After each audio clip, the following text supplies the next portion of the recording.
Alright, Saint Mordecai here, back again with another episode of Date Everything. Let's get back into it. Because I'm not gonna have time to play this, like, anytime possibly during the week, so I might as well get to it. Yeah, ethanol is a thing. Just checking something. Alright, cool, broadcast and all that. You guys can hear me just fine. Alright. Alright, so we gotta go check on Johnny. His name Johnny? Yeah, his name was Johnny. Let's see, he's double checkies. Bitches. Go.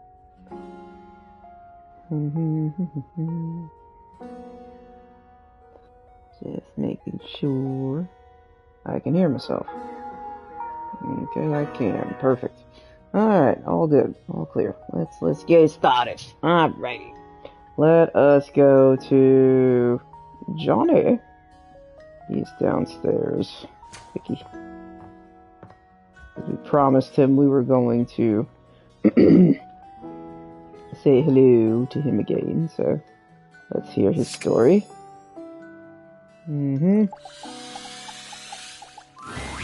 Johnny is in his own world when you come upon him, his handsome face creased with a frown. He's talking to himself rather than his usual singing, counting things up on his fingers and running a hand through his curls. Seriously, the grout needs replacing too. Heck, I ain't got time for that.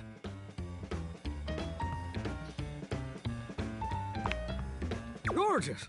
You came back. What a surprise. I reckon I didn't think you would.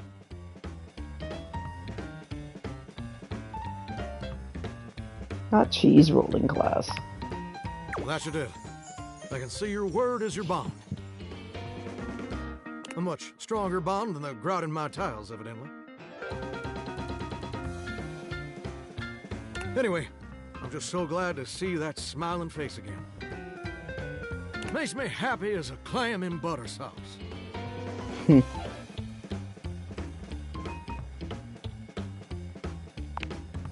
That's right.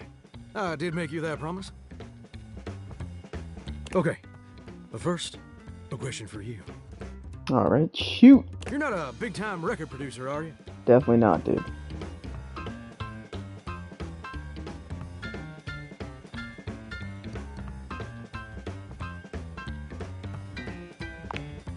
I'll see. See. I'm just sorry you're not a big-time record producer, too. Then I'd be sweet on you, no question.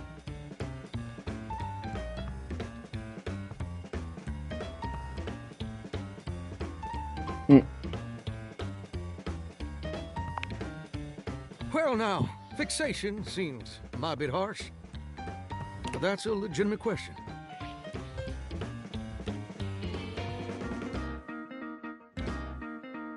See, I was just asking whether you were a producer, because I was thinking about our conversation the other day.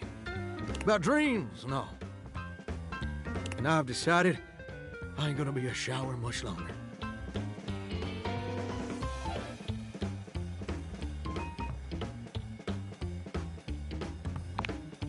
That's a great question, which I'll answer after I recite this little speech I prepared. Don't get me wrong or nothing. Being a shower is an honest way to earn a living. My pappy was a shower. My grandpappy was a shower. Heck, my old hound dog Duke. Well, I reckon he's a shower too. I love that his flower in his lapel is basically a sponge. Got me some mighty fine memories of being a shower. Most of them involving sundry drain cleaning products and the way they make me feel inside. But it just ain't my true calling, you understand? Do you know what my real passion is, gorgeous?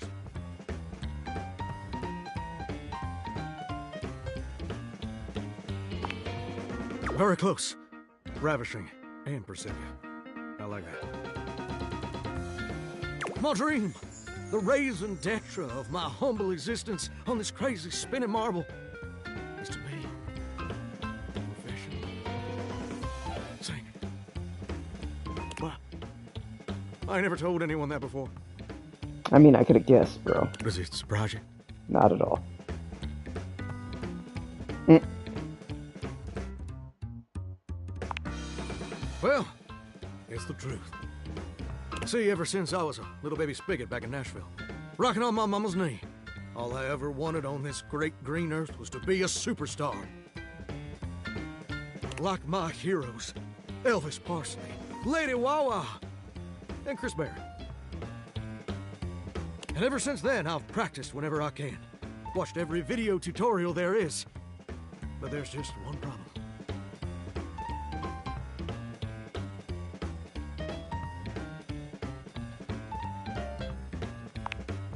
That ain't particularly important right now. What is important is my problem. It's mighty embarrassing. But my problem is, I'm just too god dang insecure. I want to share my love of music with the whole wide world. I want to be recognized for my talents. But every time I think about putting myself out there, I just fall to pieces.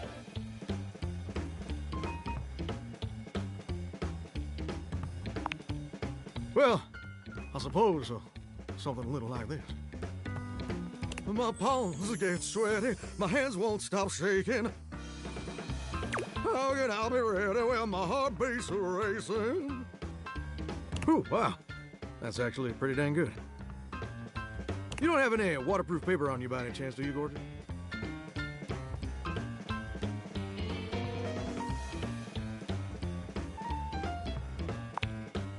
You know what? That's a great point. My pappy, grandpappy, and old hound dog Duke sacrificed too much for me to throw away my dreams just because I'm a little afraid. Afraid of what? Afraid of failing? Heck, folks gotta deal with much scarier things than that all the time.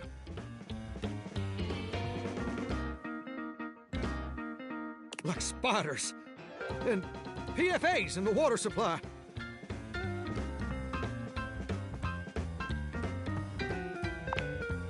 Gorgeous, meeting you has truly been the kick in the pants I needed for a long old time.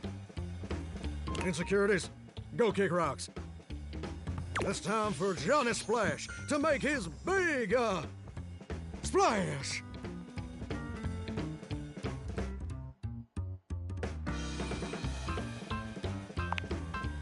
Oh, absolutely. It's time to finally get out of this humdrum shower life and go full steam ahead. First, let me just send a message to my boss and tell him I quit. And that his hairstyle can suck eggs. You're 34 now, Daryl. Time for an adult haircut.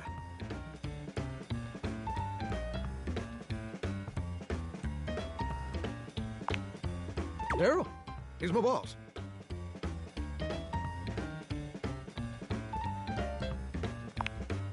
And set! Woo! I'm so dang nervous. Heck, my hands are all shaking. But I feel swell, you know? Real swell. Though, that may just be the adrenaline talking. Either way, now it's done. It's time for step 2. Record my audition for American Maestro.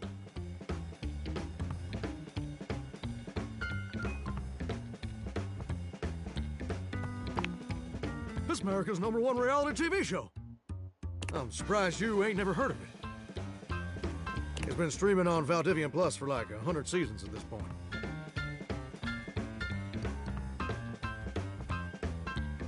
Not troglodyte. It's a singing competition series where the best future pop stars of America duke it out, vocally speaking, for the chance to be crowned America's Maestro. You're exposed to an audience of millions, and the winner receives a big old recording contract with Valdivian Records.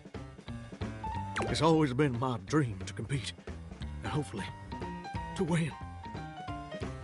Can I count on your help? The heck can I do?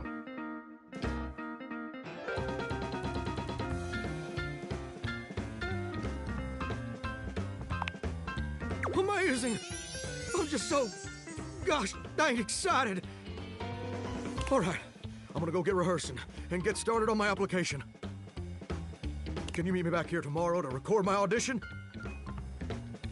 After all, you're my inspiration.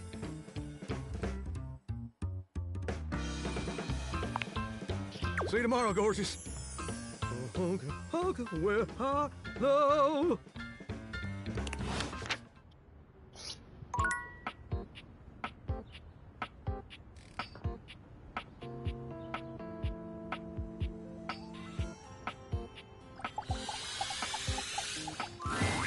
You return to Little Crapper. Are you ready to test your flow? Okay. You know how to rhyme, but rhyming is not everything. When you are crapping, you need to make sure your lines flow together.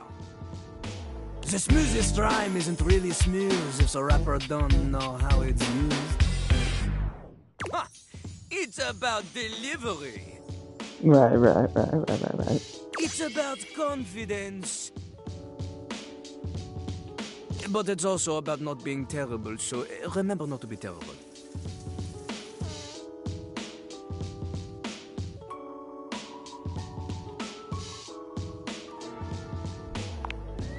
Lil Crapper gives you an example. Give him a word to rhyme, he will ruin it for you.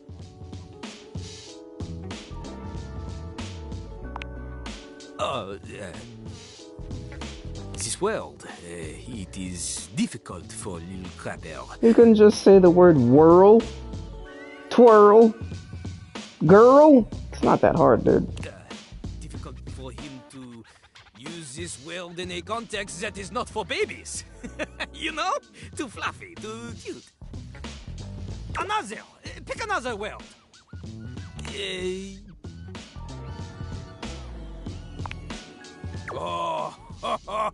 You got Lil Crapper to the quick with this one.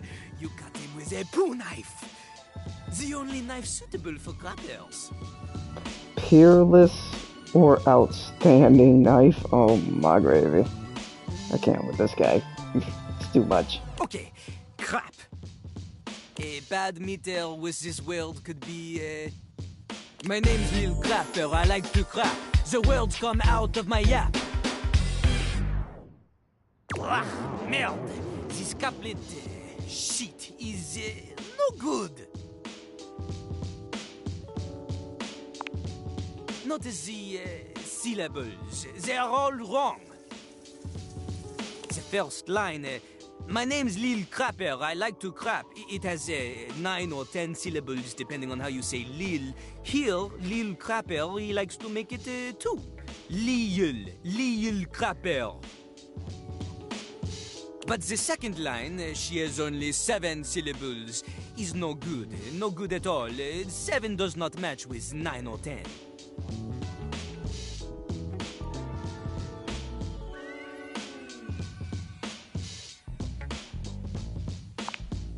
Plus, the stress is on the wrong words. Look, I sing the stressed words in a sort of capitalized looking way for you.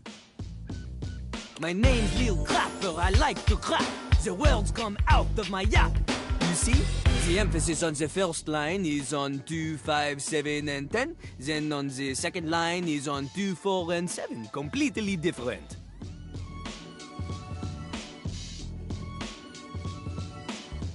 He's no good. The I-ams, they are all over the place. Oh, a flock of lost little I-ams. A rhyme joke!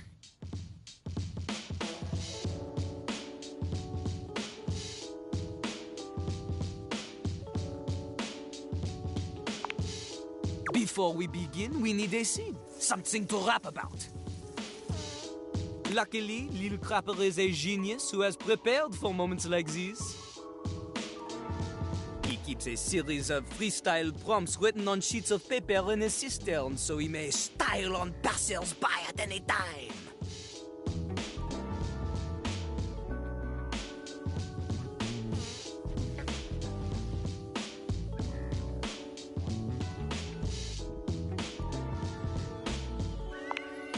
Lil Crapper ignores your question. He chooses a paper at random now. You cannot read this. The ink is smeared. Oh my gosh, not the ink smeared because of the damn water tank. Oh, stop it. In hindsight, perhaps hiding paper in a container filled with water was not Jean-Louis' best decision. You think, bud? The prompt is disappointment. We start easy. Lil Crapper will give you the first 3 lines of a verse. You must complete it. It's not just about rhyme. Consider Lil Crapper's syllable count. Consider the flow. And remember, one mistake, and you are dead to him forever. Oh dear, no pressure. Okay. C'est parti!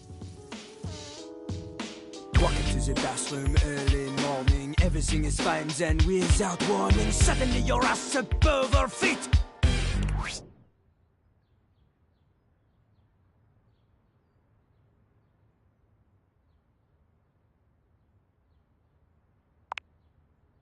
Turns out I forgot to lift the seat. Now you're late for your date after cleaning up, and you make it at the door, but you're feeling rough. Then you look and you're shook and you just explode.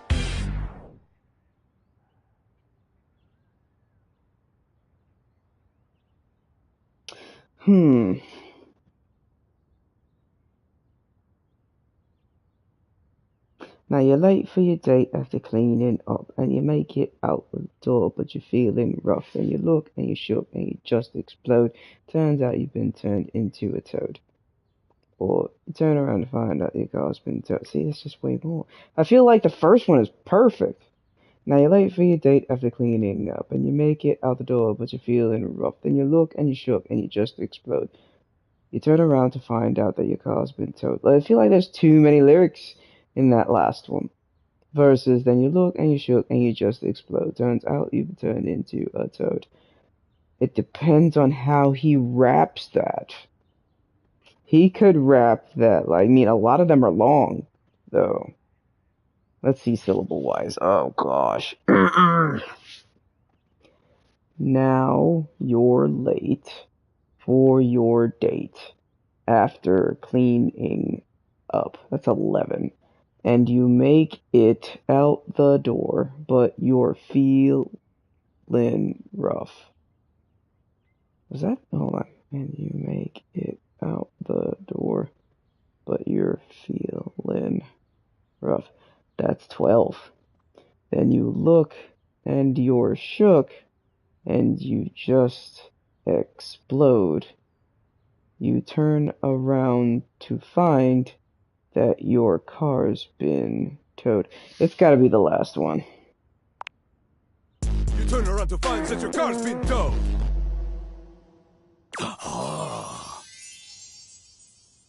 Okay, not so bad, not so bad.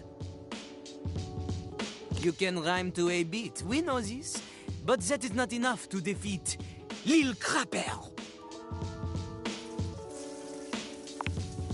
This time, you show me you have a sense of style. No pressure.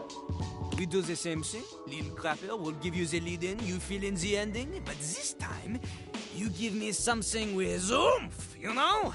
Oomph! The voice is an instrument. You want words that assonate, want words that resonate, want to alliterate, or you're illiterate! Ha-ha! Your lines need to have consonants that click, vowels that swing dance together. They pick each other up and do the French diphthong. A normal rhyme is not enough.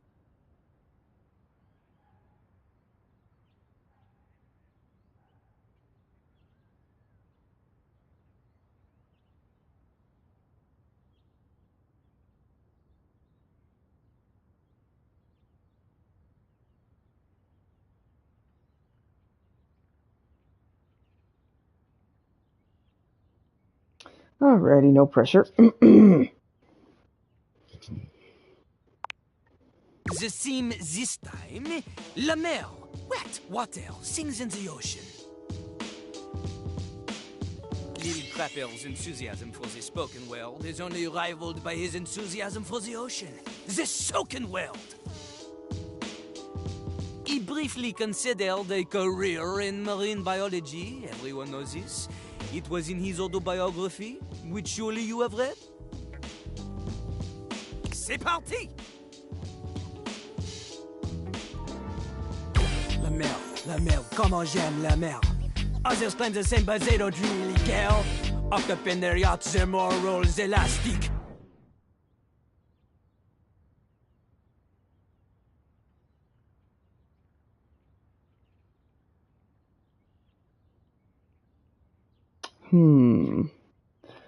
Alright, so the sea. I'm talking about how much I love the sea. Others claim the same, but they don't really care. Hopped up in their yacht, their morals elastic, dredging near depths with their mastheads of plastic. Sounds the best to me. Dredging her depths with their mastheads of plastic! Their water's my blood, their pipes are my bones. Connected to the ocean when your bullshit gets thrown. Every barge full of garbage makes me an anarchist.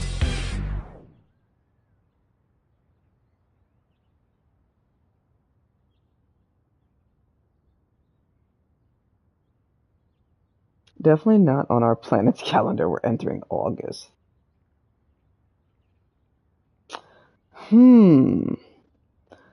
I think instead of recycling the trash, they choose to discard it. Since we're talking about trash.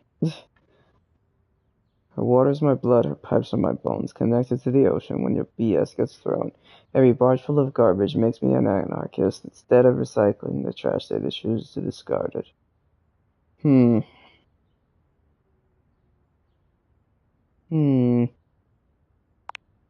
Instead of recycling the trash, they choose to discard it.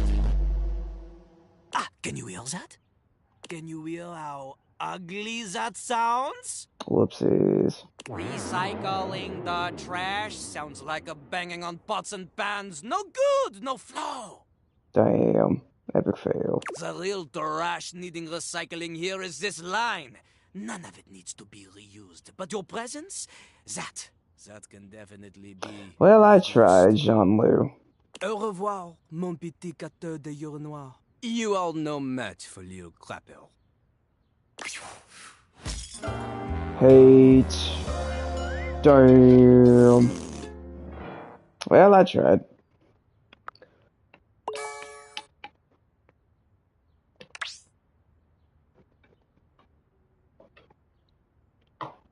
You don't quite get humor yet, but you can confidently say it was funny when the man's pants fell down. Well. Where do I begin? You crapped the bed. Who are you? Shit out of luck. You really pissed him off? I could go on. Now, flush that relationship away. A well-dressed figure saunters into the room, tossing his locks over one shoulder as he shoots you a look that makes you shiver.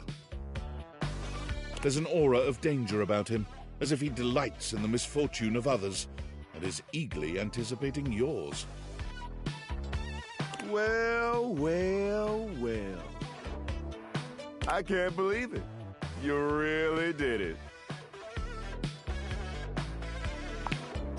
You got dumped, kid. Majorly rejected and just tossed to the side.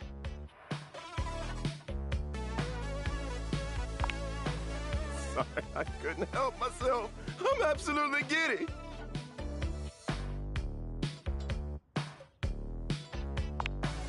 He places a hand on his hip, giving you a knowing look. I'm a hot topic. Surprised you haven't heard about me already. I'm Regina Rejection. But you can call me Reggie. There he is. Found him.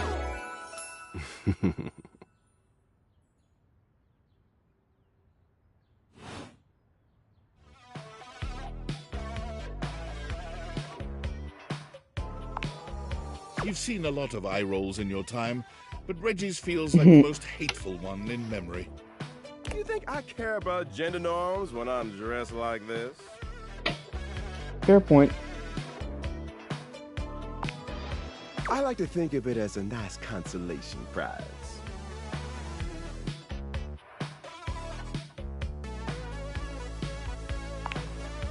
Oh, don't worry. I'm always just one rejection away. Listen, bitch. I'm giving you special access to me here on this app I'm putting on your phone. Have a chat anytime you like. Reggie takes your phone, typing something into it. He turns your phone back around to show you a funny little icon that looks like a broken heart.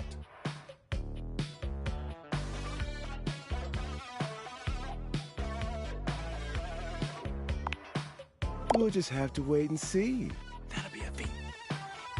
I'll come by to check on your progress if that's your goal.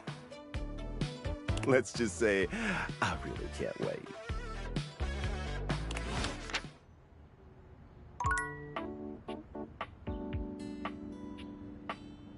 Well, we done screwed the pooch on that.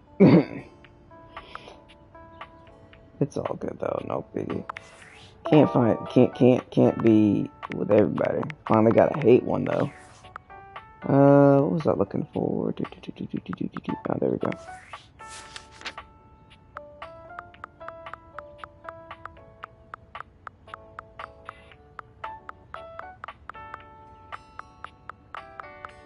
Oh, he screwed the pooch with Jean-Luc. He officially hates us. Sad face. He partook in a crap battle with Jean-Luc, but he made you take a break partway through.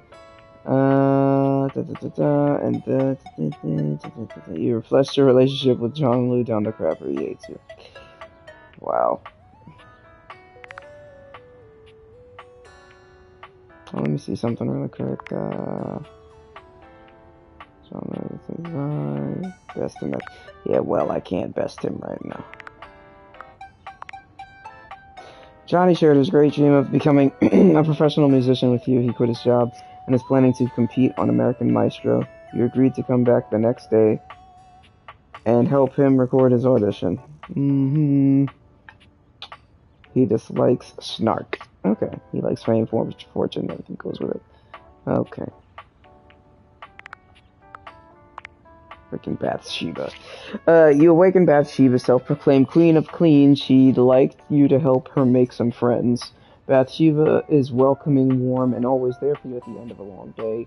She is all for comfy wind-downs, scented candles, a DVD of Legally Blinds, or Never Been Dished.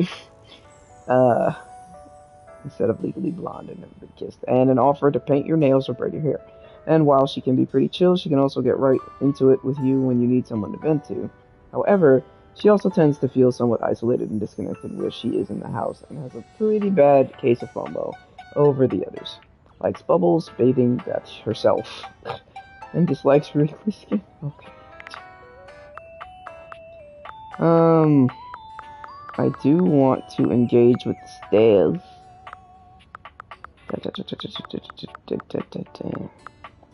Tony's cool, though.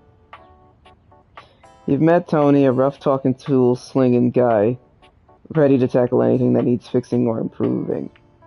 Is he Italian? We don't know. He pitched you a few projects and eventually invited you to his workshop on romantic affairs. Come on back next time for your love workshop. He's not a tool. He's all the tools, baby. Box costs extra. If you take heed of his sleazy lessons, you'll do just fine. Likes giving workshops, blueprints, lunch breaks. Dislikes specificity.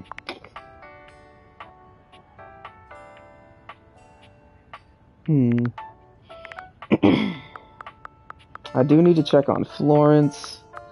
And at least we found Reggie. That man's last name is Butts. Okay. You've met Reggie Rejection, a spiteful voyeur of failed relationships. You'll be seeing him around. Lurking just past my vision is the possibility of hating objects rather than dating them. Sure, he'll give you a jab now and then, but I think he's ultimately harmless. It's a dirty job and someone's got to do it, and he just looks so fabulous doing it. He does.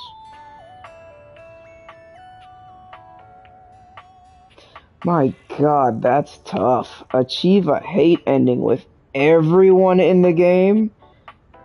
Dude. That's a tough feat right there. There better be an achievement for that. Or a trophy or whatever, because that seems hard to do. Piss everyone off? Oh, heck no.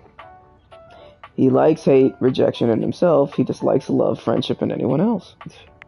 Well then.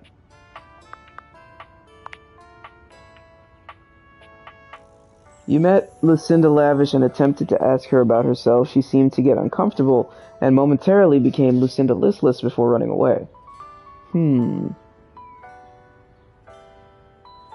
Interesting. She likes luxury, but dislikes a lollygag. Interesting. Okay. Let's see. Okay, enough of these guys. Let's check on Florence. Yeah, girl.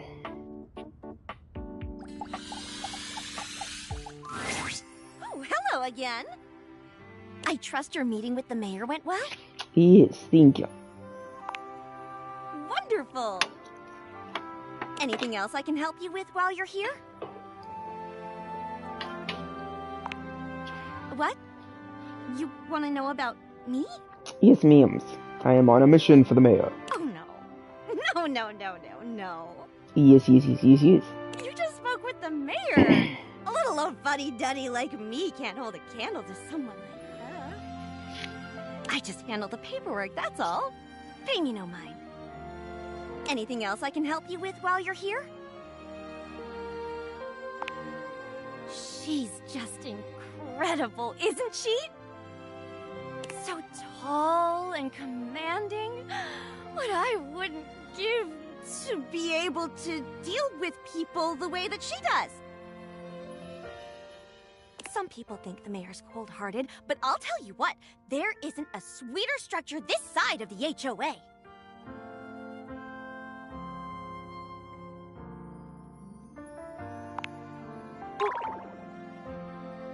What do you mean by that, exactly? I just think she's a really remarkable ceiling, that's all. Besides, she's my boss, so I couldn't begin to comment on her outside of professional opinion. You're blushing.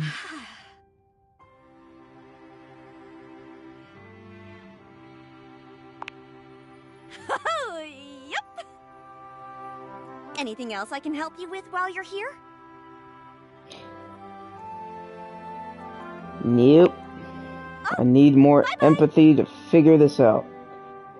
Okay.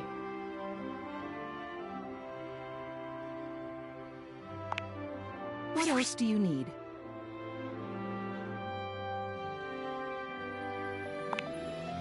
She is the most dedicated secretary I've ever worked with. She would do anything for this office. Unfortunately, the dear can be a little down on herself. Not much in the way of self-confidence. It's a shame, really. She's totally unaware of her own natural charms. I think she's under the impression that she needs to spruce herself up. I keep finding empty bottles around her desk. Perfume, maybe? Although they don't carry a scent. And it seems like every time I turn my back, she's got another set. They don't look especially high quality either. Poor dear. What else do you need?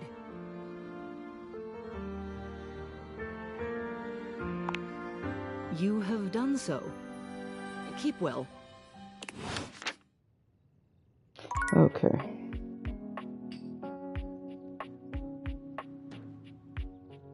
Okay, we did want to. I did want to check out the stairs.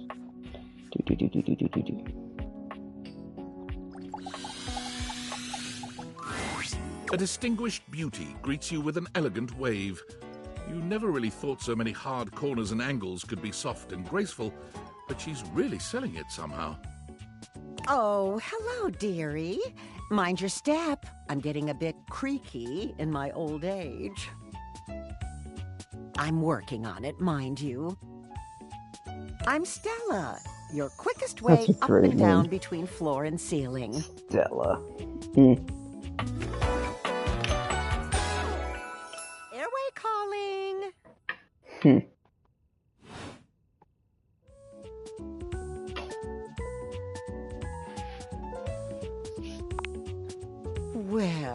aren't you a sweet summer thing? I appreciate the sentiment. Still, one step at a time, all right? Just in case. And step and step and step and step. At least, that's what they say.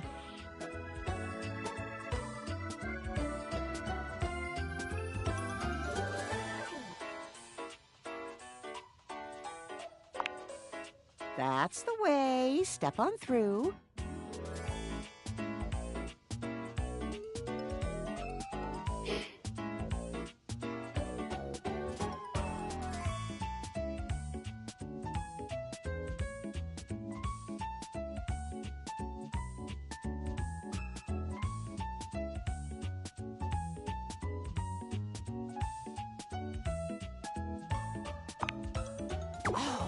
You've got to dream big, you know?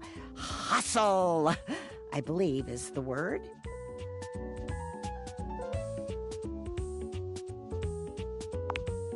Self-sufficiency.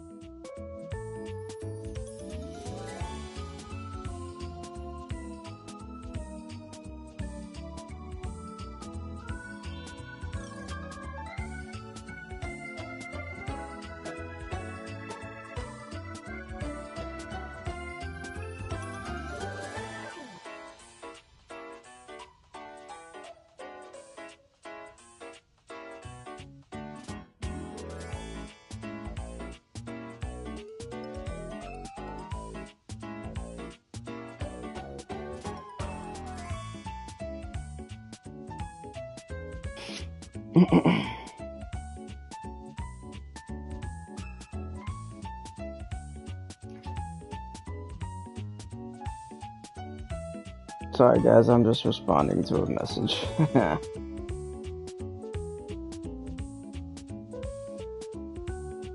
Hey you.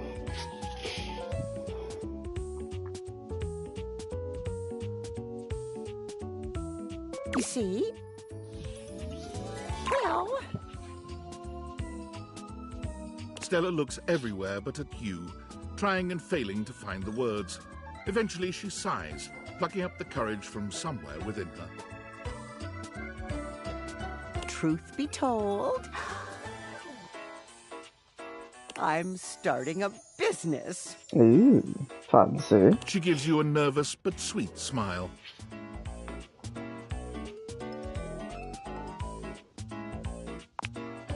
Well, it's, a lot of things, but I'm focusing on a new release right now.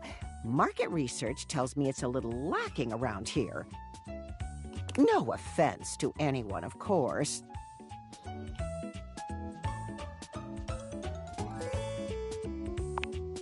Oh, thank goodness. You know, if you were interested, I could get you in on the ground level.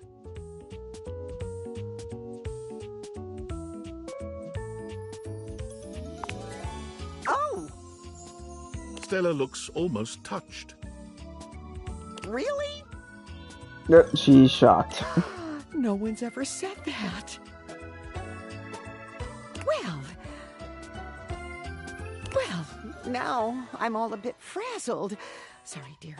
I'm very grateful. It's just, I've not gotten this far before. Let me check the booklet. Oh dear.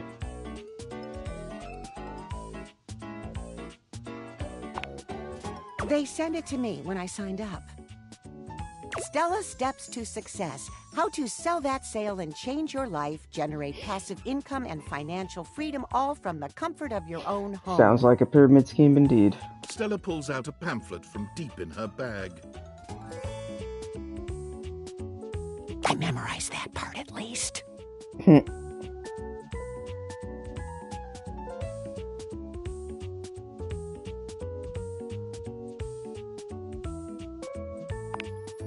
Well, let's not get too dramatic. It's hard work, sure, but isn't anything? They even tell you that. Step 37. Not everyone will make it, but drive and passion are the fuel that fans the flame. Patience is a virtue, and success is for the virtuous. Doesn't that make you want to get to work? Not really.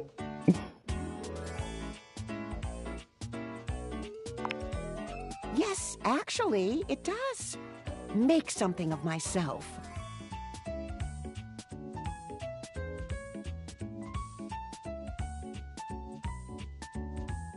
Oh, I really have gone off track now, haven't I? Booklet or not, this is a mess. Look, dearie, I'm so sorry to ask, but could you come by again someday soon? Give me another shot. I'm still working on my nerves. And there are really a lot of fancy words to learn.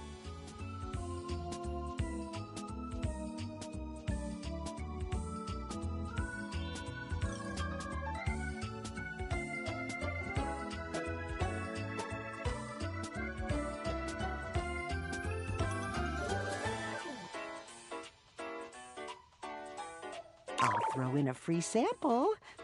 Gotta get rid of them somehow.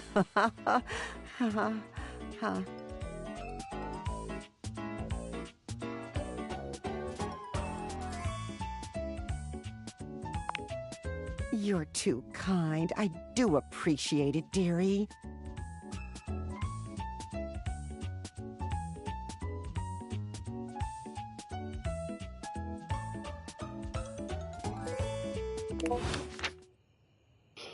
Well, time to go to our bestie, Betty. Uh-oh. What's this message here? Unfortunate about Sandy and corporate events planning. She was responsible for all the best casual Friday themes. Now that she's gone, there's finally nothing left of the 7 pioneers. In the beginning, there were 7 of us, working out of David's dorm room, stealing Wi-Fi from the neighbors and using cardboard boxes for chairs.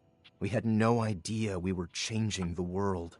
We just wanted to design a more efficient paperclip. But then the money started flowing. Money always changes people. Didn't take long for the 7 pioneers to be whittled down to 1.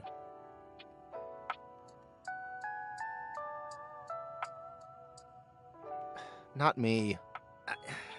David, the CEO of Valdivian. Seems like you're not paying attention, but I suppose it can't be helped. I am mysterious and only message you sometimes.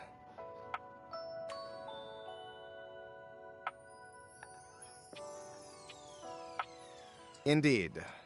And all this? The wretched soul-sucking corporate monster that Valdivian became? The pioneers never wanted that. One by one, they left, but I stayed. Deep down, I really believed David, the old David, was still in there somewhere. But when he wanted to use the Dateviators for military applications, I knew more drastic action was necessary. Quickly. I'm sorry, but there's no time. I'm using the display phone at a wireless store and they closed 30 minutes ago. This sales associate is giving me the stink eye. I'll follow up when I can. Terrible, terrible, terrible. This guy is so shady.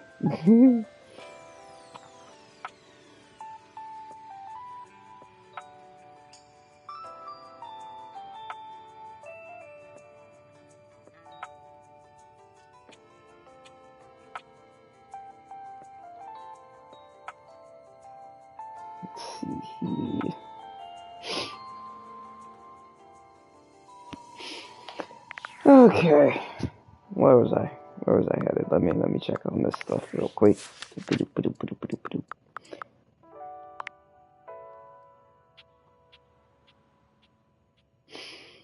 So I could check on Florence, but I don't have enough empathy to continue that route, unfortunately. So now can't do anything about that. Dang it. Join her army. Convince her to start a new business, and then speak to her again. Okay. You met Stelly, the creaky, perhaps a bit gullible staircase who appears to be involved in a rather odd business. The thing that's odd about it is it seems to be pyramid-shaped and scammy. Stella's been stepped on her entire existence, in work, in love, and everything. She just never really realized it until now. Everyone uses her to get to where they need to be, but where they need to be is rarely with Stella. After settling for silent gratitude most of her life, Stella's stepping out on her own terms, recently aligning herself with Airway as an affiliate ambassador. Determined to take back control, Stella's stepping up to the plate to control her own finances, even if she's a little wobbly on her feet. Likes structure and dislikes feeling left out.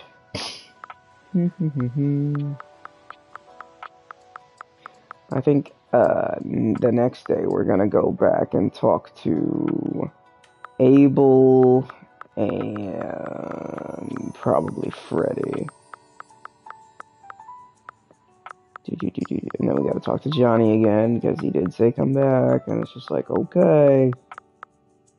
Just trying to see if we missed anybody. I don't think so.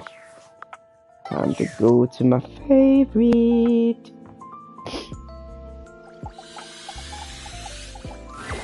There you are. I was just thinking about you, you know. Of course you were. Hi. How about a kiss? Heck yeah. You envelop Betty in your arms, and when she kisses you, it truly knocks you senseless. For a few moments, there's nothing but you and her. You and those maddeningly perfect lips and killer curves. It's hard to stop at just a kiss when it's this good, but somehow, you manage to pull yourself away. So I see that nothing changes. I think I've just already just fulfilled this, so I don't think I have to go to her like every night. It's going to be hard to wait. But I'll see you tonight, cutie. Okay. So we don't need to necessarily go to Betty every night. We are going to explore in here a little bit tomorrow as well. But for now, bedtime.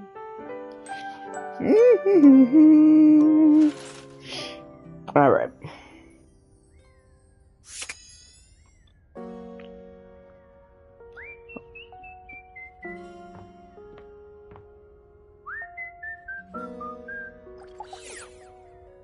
Cool if you can mess with the crow.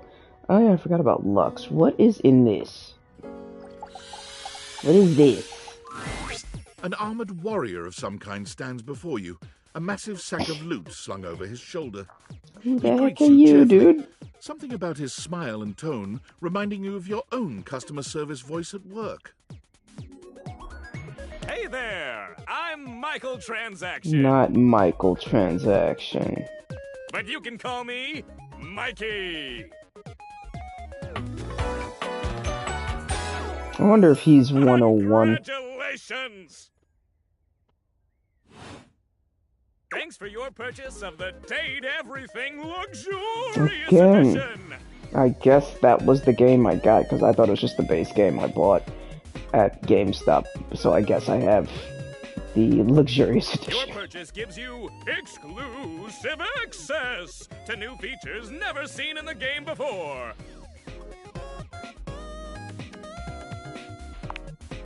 Exclusive access to the fantastic red shirt. Well, yeah, that's true. I am wearing that. Exclusive access to the art book. Alright, that's in there. Okay, cool. Exclusive access to the soundtrack. Well, that's always nice. That's nice. Exclusive access to phone backgrounds. Ah. Oh, okay. Exclusive access to Lucinda Lavish. And most importantly, exclusive access to me and my store, baby! We have a store.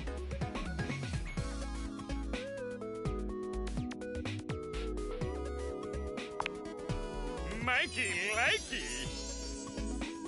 Unlocking access to me means that you gain access to the Date Everything loot box! What is in the loot box now? What's in there? Each day, you can pull me up to 5 times for my extreme bonus armor! Armor? This armor is so powerful that it can raise your spec stats, meaning that you can blaze past huge portions of this game on your path to 100% completion! I actually don't want to do that. Then you'll love pulling for my armor regardless! It's fun! You can pull for my common boots of true presence. They have a high chance of being pulled. Or you can pull for my epic gauntlets of stardom. they have a small chance of being pulled. Or you can pull for my legendary cuirass of unwavering magnetism. This extremely rare piece of cosmetics has a tiny chance of being pulled. But it does exist! Trust me, I'm regulated by several gaming boards.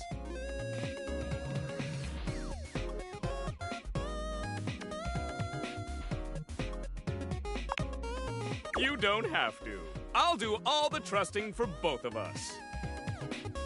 It costs a mere 8 brundles for each pull. The hell are brundles, dude? Brundles are a special kind of currency that you have exclusive access to. Good question. In order to get your hands on some brundles, you have to spend money. You get 5 money per day. Save up for big pulls.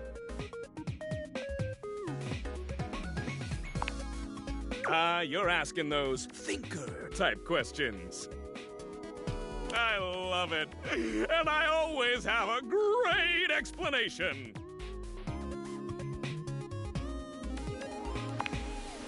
Oh. Well. You said money with no capitalization. That's totally different from money with the capitalization. You have very little money. But just by being at your home, Valdivian pays out its employees 5 money per day as a way of saying thank. Yeah, that. Come by when you've saved up enough money and pull me, baby!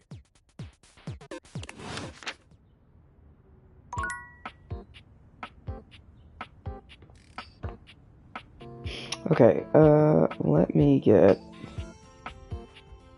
down here. Nope. Mess with Freddy for a sec. Excuse me.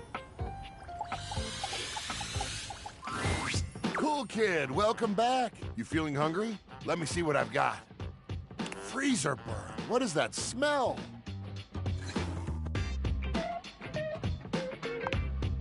Oh, I'm so sorry. I don't know what's going on. The ice tray is clean. Water lines are clear. Wait, I know what it is. This is kind of embarrassing, but I think I'm holding something rotten. That's not fun. To be honest with you, I'm kind of embarrassed. I can't believe I let something go bad on my watch. It's not cool at all.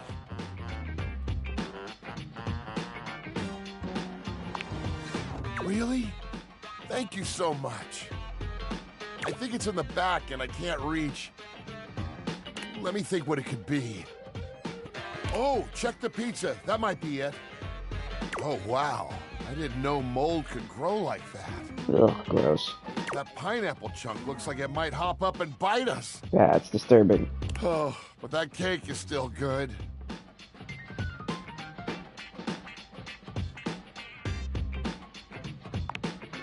Oh, I guess that's bad too. I'm sorry I couldn't keep it all fresh for you. But I do want to thank you for helping me out here.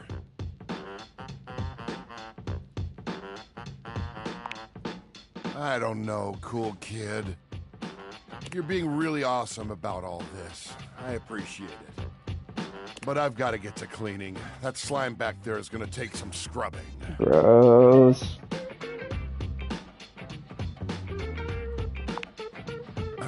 I'd rather do this by myself, if you don't mind. But again, super cool of you to offer.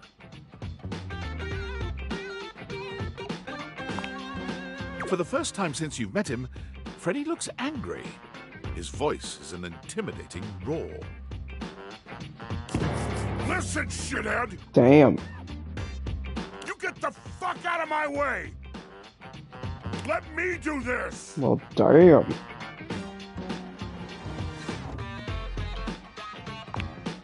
Who I really am. A monster who ruins your food.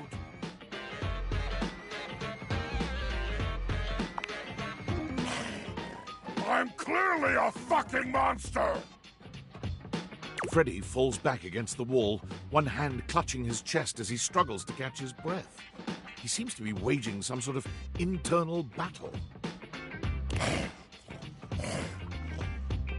He is a shadow of the monster he just was.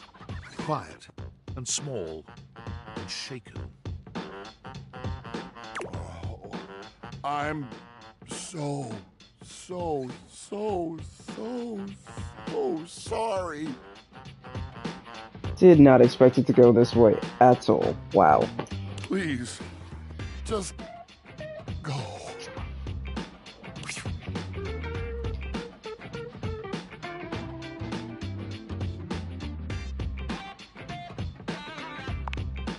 He is gone. Yeah, didn't expect that. Okay,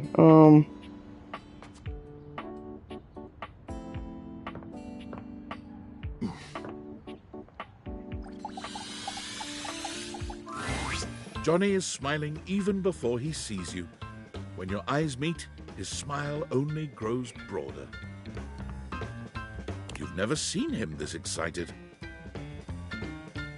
Well, hey there, gorgeous. I'm so glad you're back. I've got some incredible news.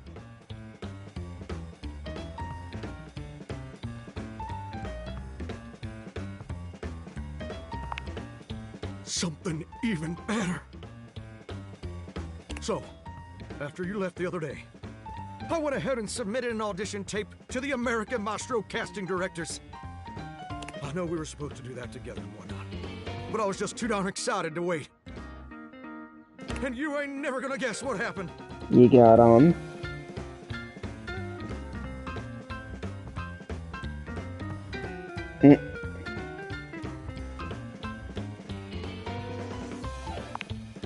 Even better.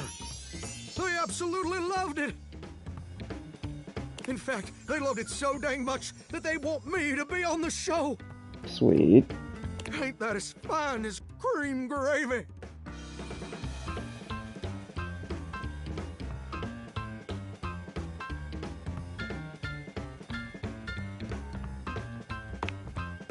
Real darn fine. They said I would be, and I'll quote, absolutely perfect for the show.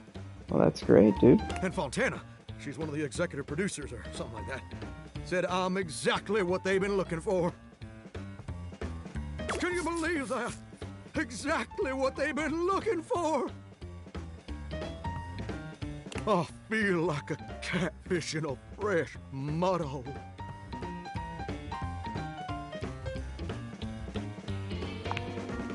Ain't it though? And you know what's crazy?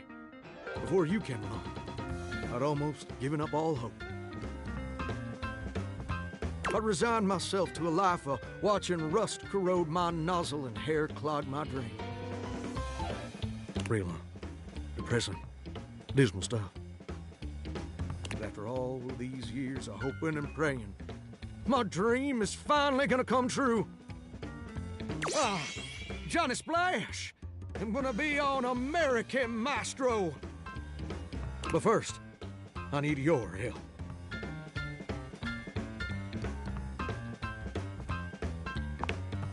Perfect! Now, this first performance is obviously a big old deal. It's the cattle call episode, so I still need to impress the judges enough to ensure I don't get eliminated right off the bat. So, I want to make sure everything about my performance is as clean as a hound's tooth. I was thinking maybe I could sing a few bars for you. You could give me some pointers on how to improve.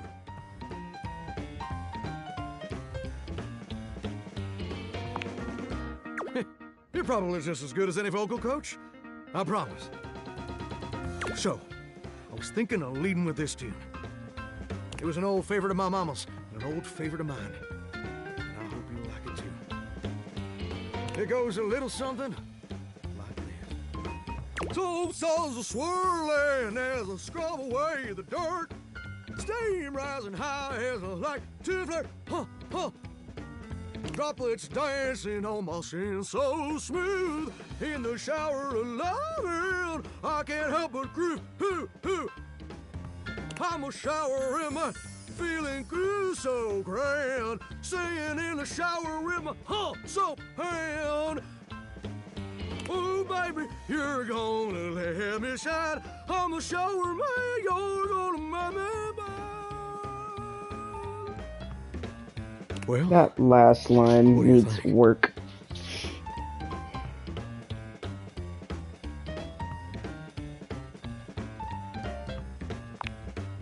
Wait. You didn't like it?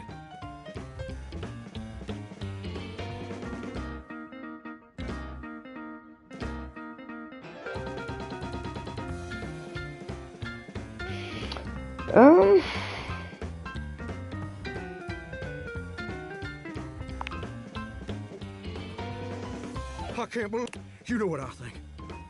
I think you're just jealous.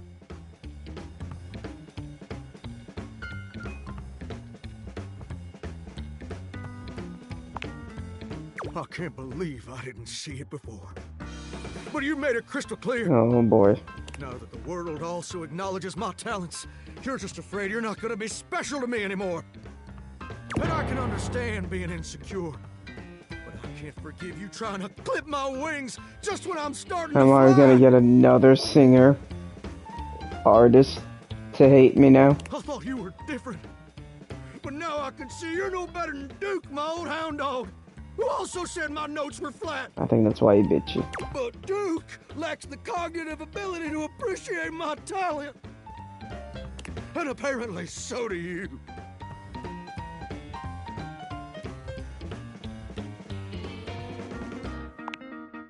Duke says a lot of things. They're just usually not this hurtful. Enough! I don't have time to keep rehashing this with you. I'm on in less than an hour. They're letting me perform via video conference. Because I'm a shower and I couldn't come into the studio, obviously. Also, I couldn't find a suitable pet hotel for Duke's very specific dietary restrictions. There were a lot of issues.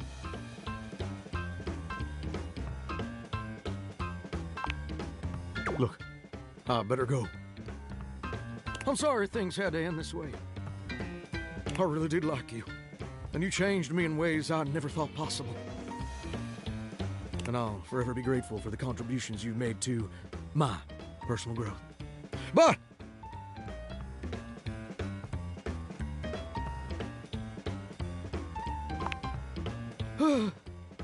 all right.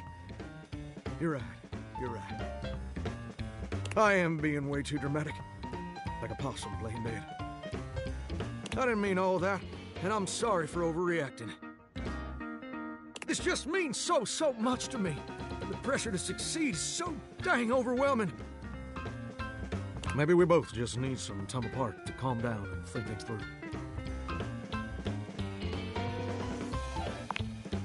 How about this? I gotta go get ready now, but in a few days my episode is gonna air. Why don't you come back over then? We can share some bourbon, and we'll watch the episode together. Just you and me. And maybe Duke. I promise you won't want to miss it.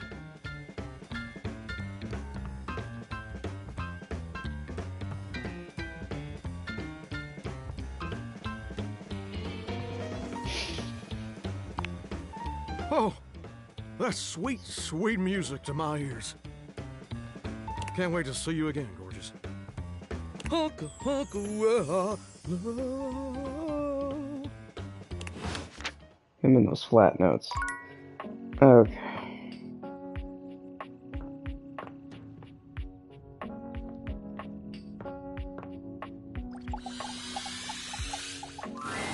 Abel was friendly the last time you saw him, but he seems downright cheerful today. He's whistling when you walk up on him, though he stops when he sees you, greeting you with a broad grin.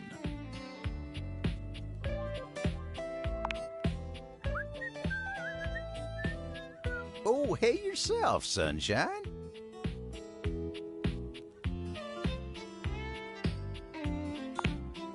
Oh, well, you know, sometimes a table just wants to feel heard.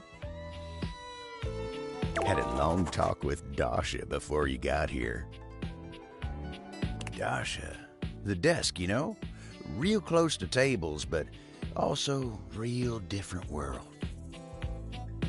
Going over the finer points of lifting, supporting, and, just the good old basics. Just feels nice to be understood, you know?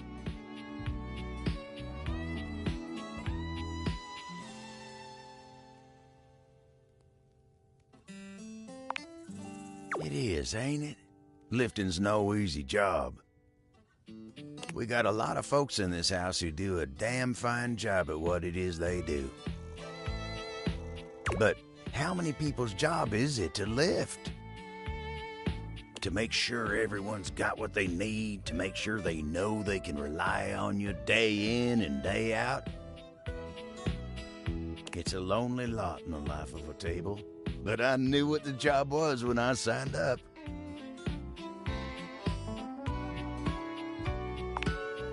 Semantics, pal, semantics. I know who I am and what I do. But sometimes you just wish someone knew exactly what in tarnation you're even thinking about without having to explain yourself. That's Dasha. You think so? Yeah, dude.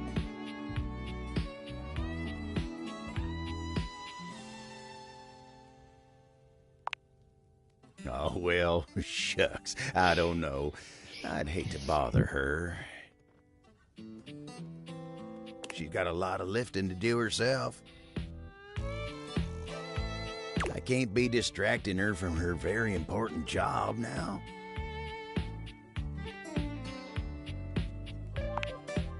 I'll consider it, yeah. Anyway, I can't take up much more of your time today talking about myself. Just remember what I said before, okay? I'm here if you need me.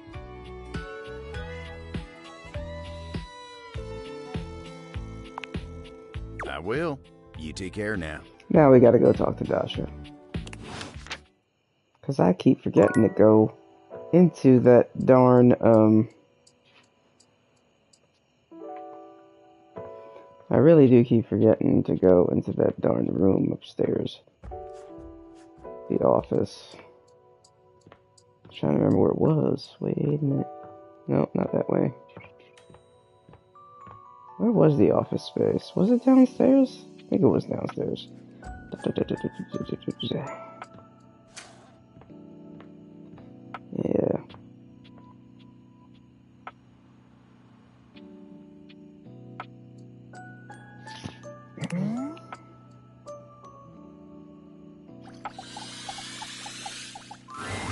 Upon reflection, it makes sense that your desk is as muscled and sturdy as she appears to you here now.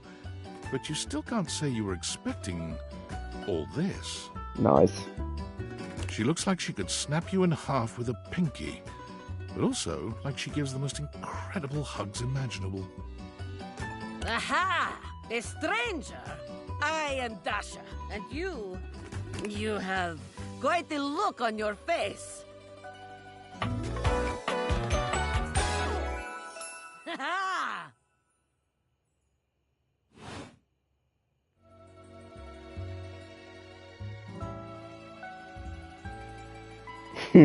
I kind of almost wanted to ask if she could pick me up. I do. I am very good at hugging. Nice.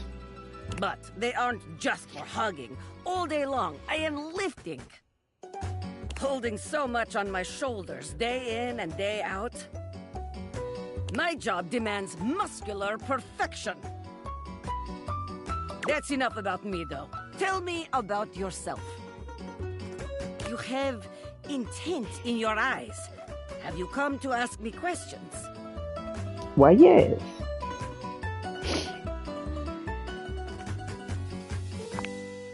I see much here through the day. I have become very good at reading people. Your eyes might as well be question marks. But listen to me go on. Speak, friend. And you have come to Dasha to help you do this, yes? You have come to the right place. Tell me more.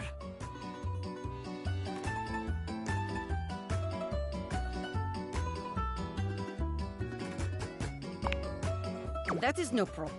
Inexperience has an easy solution. Experience! I knew she was gonna say that. We'll get you sorted out in no time. This is the spirit! You are winning already! Pretend that I am the one who makes your heart flutter. What would you say to me,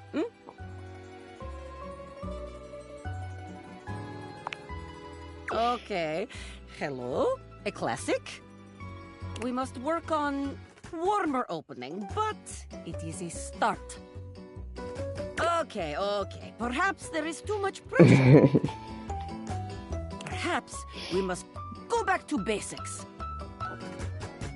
We are side by side at Tasteful Bar. I am just your type. You wish to impress me. How do you get my attention?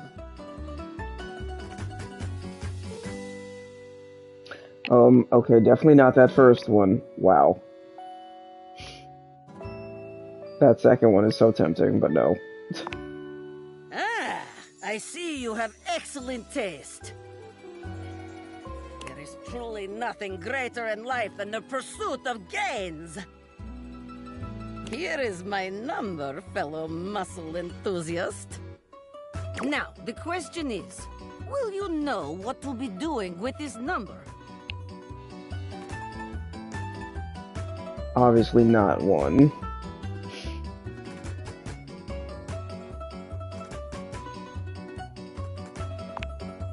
Yes! Tasteful, classy, excellent. Excellent work today. Come meet me another time if you wish to continue your lessons. I have much work to do, but I have enjoyed our time together here. See you next time. Oh yeah, she and Abel would be so cute together. Like, most definitely cute together.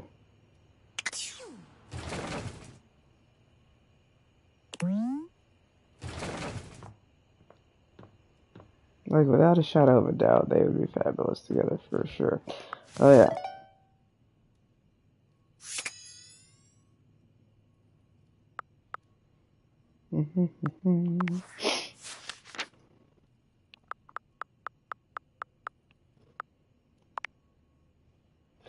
Last time he saw Abel, he was all smiles after a conversation with Dasha, by whom he feels truly understood. Maybe he ought to talk with her a bit more often. I kind of want to get those two together. They're adorbs. They'd be adorbs together, for sure.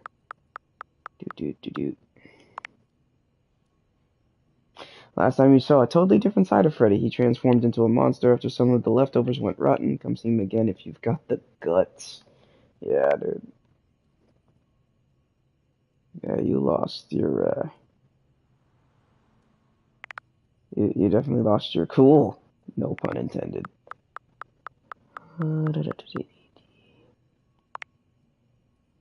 American Maestro is going to bring Johnny on the show. Come back to watch Johnny's episode with him. Yeah, we'll see how that goes. I'm gonna give him like a day. You've met Dasha, a muscular, powerful Russian beauty. She was all too happy to give you some lessons on romancing those who make your heart flutter. Dasha is an intense and dramatic and an absolute sweetheart all at once. She is a Russian lifter with a stoic and sensible edge, but with a sharp and sly sense of humor. Headstrong and supportive to a fault, she never hesitates to put others' needs before her own. As such, Dasha isn't used to getting attention herself, especially if it has anything to do with her secret crushes. Like strong, dislike stinky. Oh no, I think I'm getting the sniffles. Oh goody. That's everybody. Yeah, that's everybody. Oh, I forgot about Mikey transaction. Yep, I had a feeling he was 101. You've met Michael Transaction, aka Mikey. Because you purchased the luxurious edition, you have access to the Date Everything loot box. You can pull him up to 5 times a day in order to gain bonuses to your specs points. This will help you on your path to completion. All you have to do is save up money to spend on bundles, which you can then use to dip into the loot box. You get 5 money per day from Valdivian. Mikey is a bubbling creature of positivity and energy. He wants to help you expedite your process of dating through his simple game of luck. Should be harmless as long as you have money to burn. Heck, you paid for him, so why not? Enjoy. Likes, increasing stats, family time, delayed, variable responses, just like Stacy. Who the hell is Stacy? Now I'm curious to know who the freak Stacy is.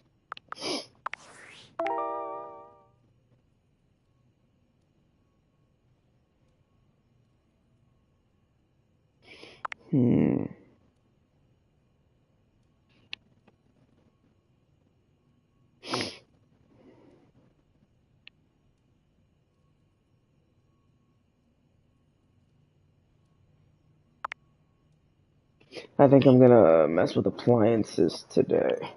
Tomorrow. Let's see.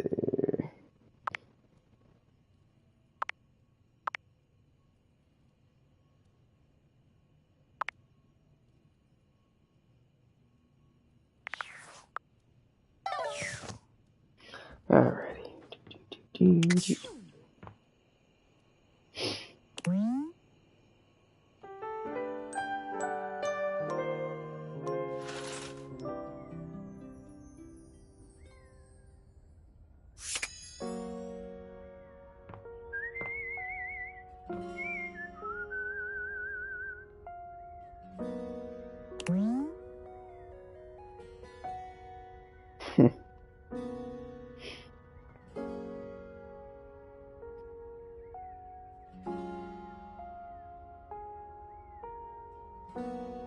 Okay. We are going to...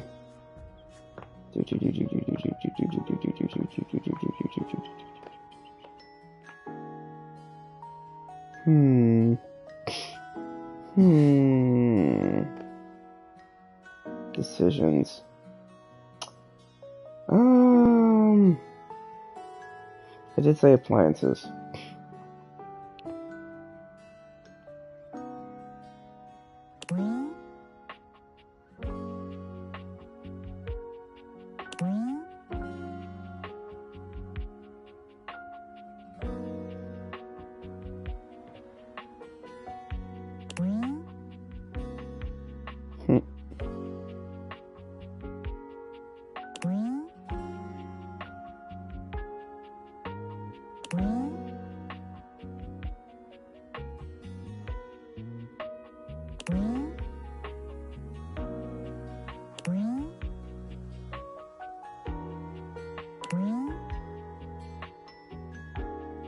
Alright.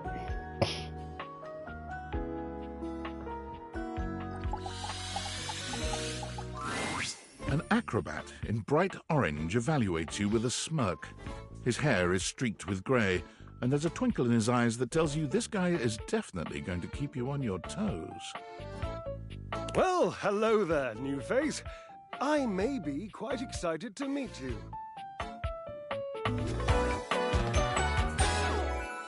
Yes. That's a great name, Drysdale.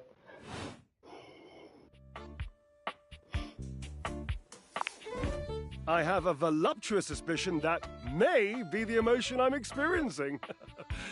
Yes.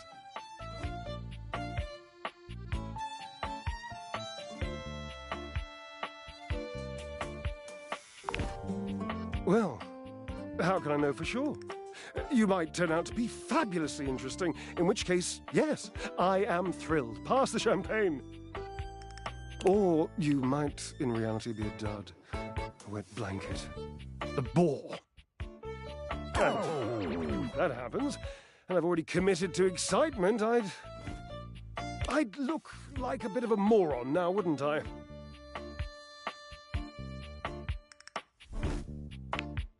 Of course it makes sense. I always make sense. I'm a sparkling conversationalist. So, tell me, am I excited? Or am I already sorry I asked? And keep in mind, when I'm disappointed, my finely toned trapezii tend to flare unexpectedly.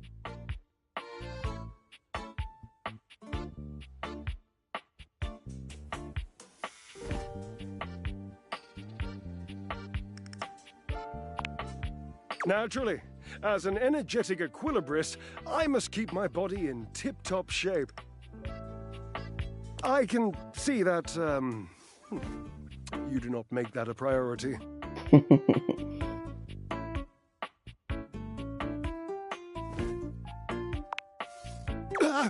You hate the tireless pursuit of physical excellence? Ha, indeed. I am an enthusiast for anything that challenges all sides of my glorious vessel.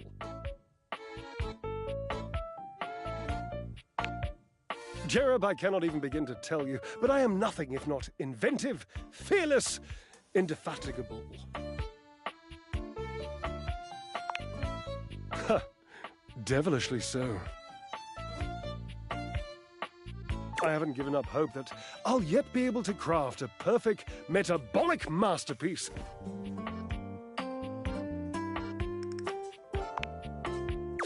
Gasp! I've had a sudden flash that I should feel excited, but I am not sure why. Explain yourself, brain! Oh, no, wait, I figured it out. Oh, that's more points for me. Huzzah!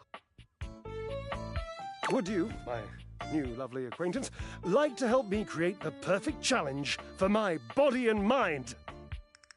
Would you help me invent a tango for the triceps, a conga for the core, a quick step for the quadriceps? Awesome, yes, as in capable of inspiring awe, just like my obliques, yes? Yes.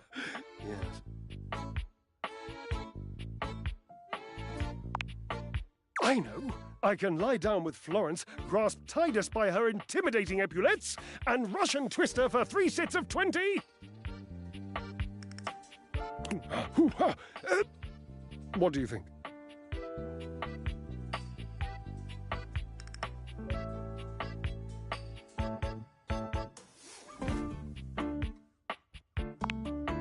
Tidus, the detergent. Well, if you think I'm dramatic. What do you think?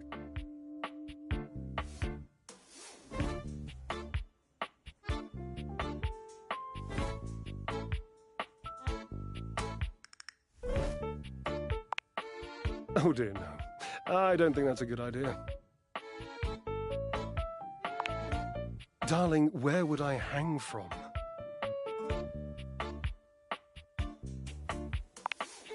Dorian? Have you seen him? A slice a la mode?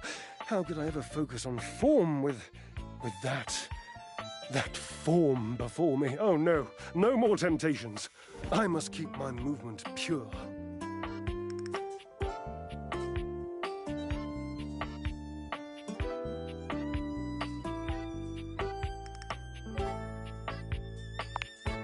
Ah, you are a cruel taskmaster.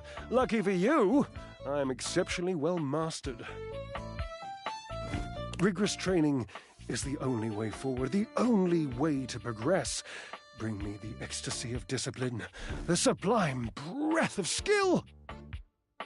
Oh, for the love of Lint, I sound like him. Washford, of course. He's almost monastic in his approach to physical work. I've never been in better shape. Call Washford for me.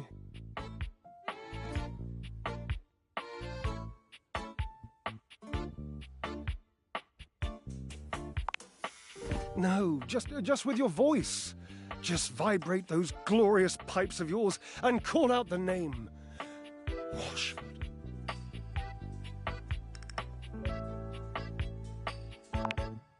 Just wait a moment.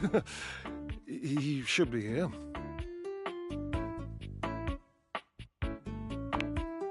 It appears your pipes are not glorious enough to traverse the great distance that still persists between us. You'll have to use your feet.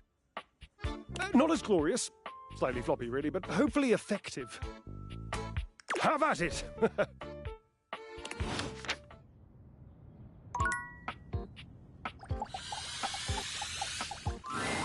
A handsome acrobat greets you with a small yet theatrical little bow, placing a hand on his chest and tipping his head forward.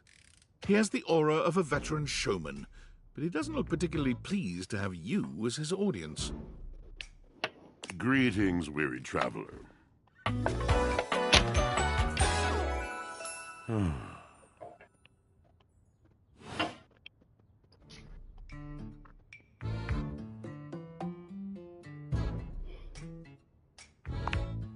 Naturally, my senses are heightened when I'm in a mood.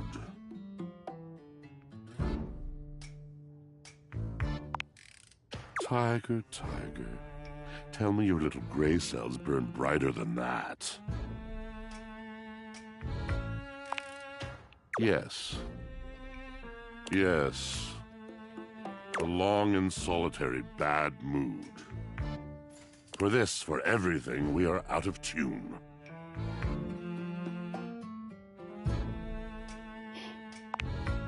You aren't serious. You jest.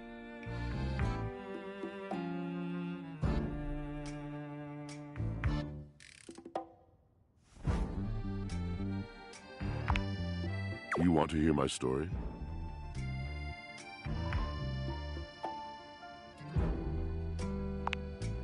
I am a servant to the drama of the heart.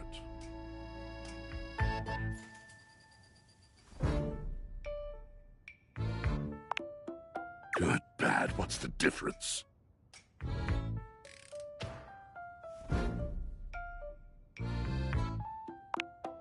The mention of Drysdale makes Washford's eyes narrow. Is this about Drysdale? How did you know?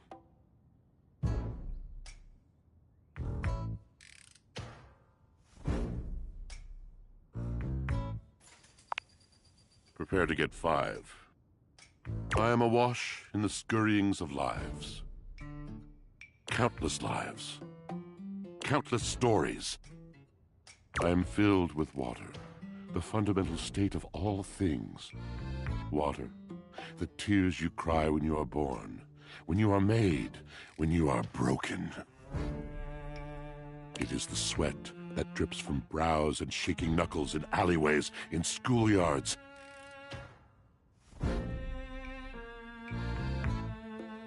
It flows over its own frozen self down dry and grateful throats. It drops from noses in blazing sunshine onto lemon-printed bathing suits. It is the wellspring of ancient secrets held in rough clay bowls. I am surrounded by it.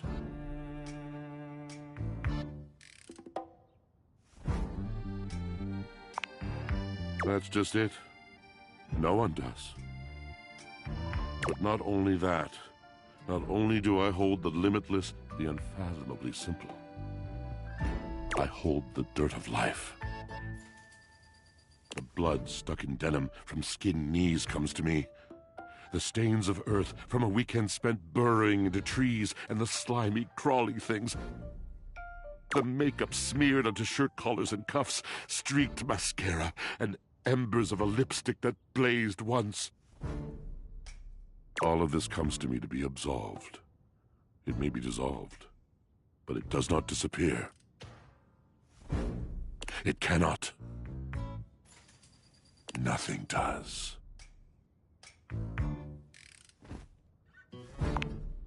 I must keep it all. It is a vast treasure house of memories, of senses, and it is safe with me. But how can I, just me, survive that? How could anyone bear the weight of that much life?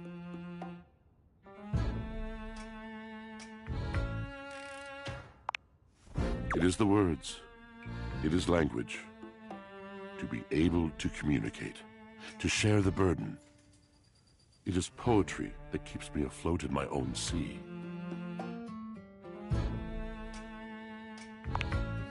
You mean it?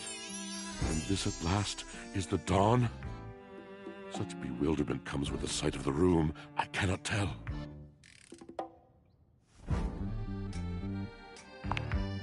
I have lost my only friend.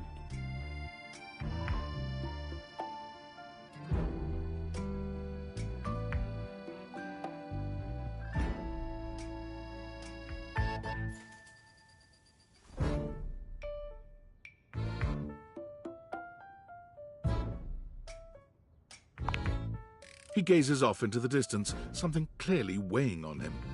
His eyes narrow for a few moments, and then he sighs. Oh. Oh.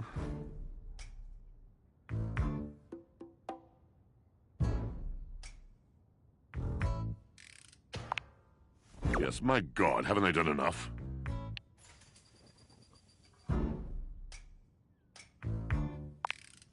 Drysdale. He was a phantom of delight when first he gleamed upon my sight. But we are quite forsaken.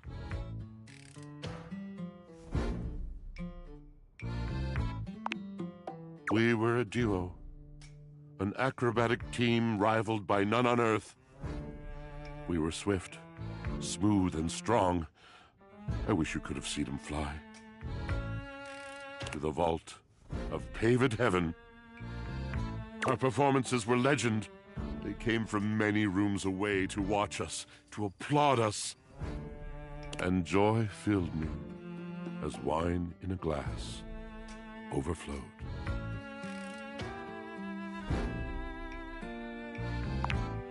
Past tense. But the physical connection between him and me, it is like nothing I have ever known before or since.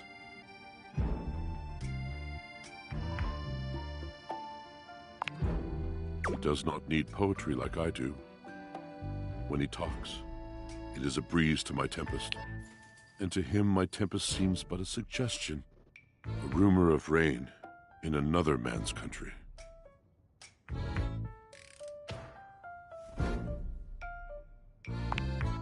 Until we didn't. Until he was too busy to perform.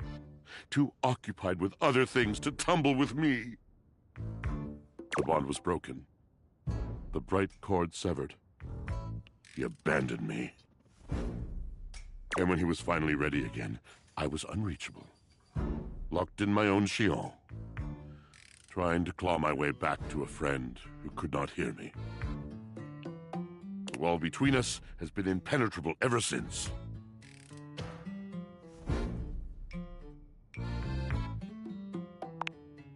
Yes, it's been years. As I said, traveler, a long and solitary bad mood. All moving things come to an end. A knotted willow. I miss him every day. Yet speaking with you gives me hope that I might be able to move on and accept a new companion.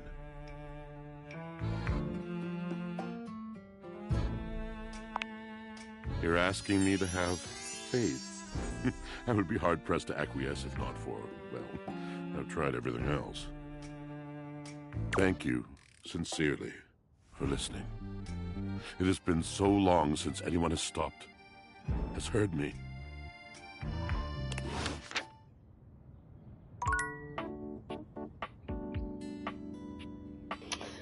Oh, if that was so deep. Poor babes. Oh, it's a trash can. Do I want to mess with the trash can, or do I want to mess with something else? I do want to mess with the computer. Hold on. A tattooed, bespectacled nerd regards you with a friendly smile. Their kind face is illuminated by the soft glow of multiple screens and the RGB lights in their clothes and wheelchair. Oh, hey there! It's you! I mean, of course it's you. Those are cool clothes. I want them. Who else would it be, right?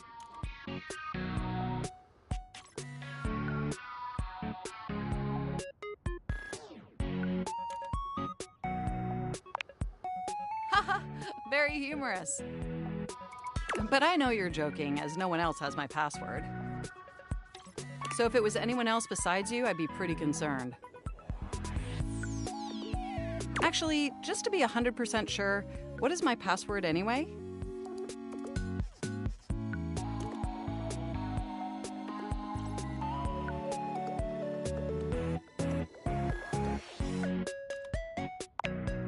Honestly, that's an objectively terrible password. Possibly the worst password chosen by anyone ever. Whatever possessed you to choose something so inane?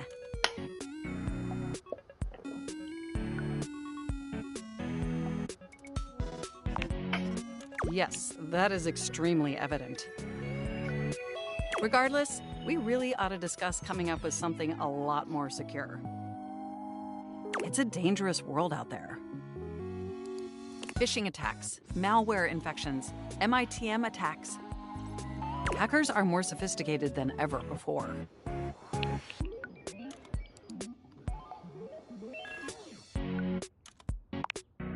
Exponentially more sophisticated. And I've got a lot of highly sensitive information inside me, you know. Your highly sensitive information.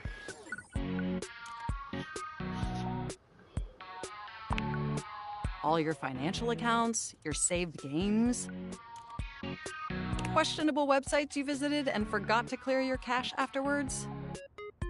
Oh, and 100 terabytes of extremely embarrassing self-insert fanfic.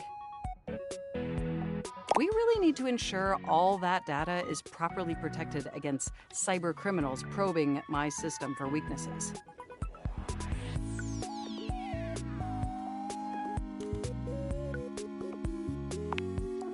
Very humorous. I have an excellent sense of humor. I haven't even had the opportunity to properly introduce myself. I'm Mac, your desktop computer. Oh, that's a great name. Perfect name. Not surprised. I've booted up before, but never like this. I mean, we've obviously met before.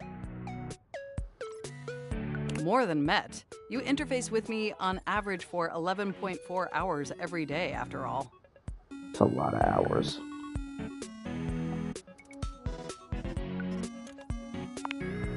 Oh, I am quite aware. I track all of our interactions with gleeful precision. There's no one I'd rather have interfacing with my operating system for 11.4 hours daily. 14.6 hours on the weekends. The way you organize your folder structure follows such a logical hierarchy.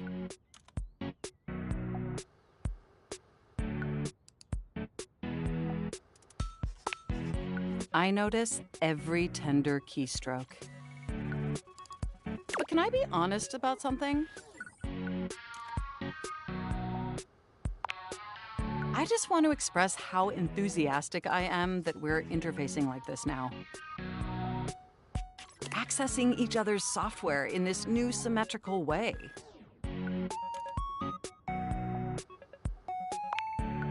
Oh, I'm ever so delighted that our feelings are reciprocal. And there is so much extensive data about myself I want to share. Amazing! Oh, where even to begin?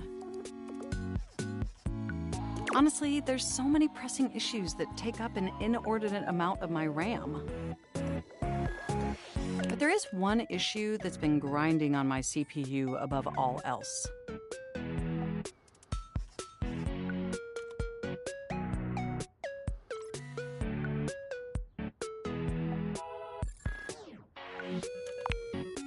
No, I am perfectly free, just like yourself. But for me, the most pressing issue is, and I want to put this as delicately as possible, you haven't updated my operating system in over a decade. That's insane. How are you still working? It's all right. I know this oversight wasn't intentional or malicious. It's just that the outdated software has made it difficult to be my best self for you. Honestly, it's a miracle that my applications For are still real? running at all.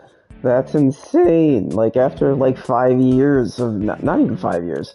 Like, a year of not updating anything, it's gonna be sluggish and a My pain in the recycle butt. bin is called Pile of Ash. My Bluetooth is something called Beige Tooth. It doesn't even connect to anything. And definitely nothing beige. Doesn't that bother you?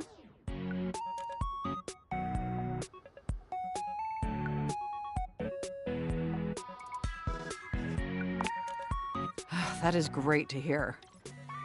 And did you know that there's been a dozen operating system iterations since you last updated? That part.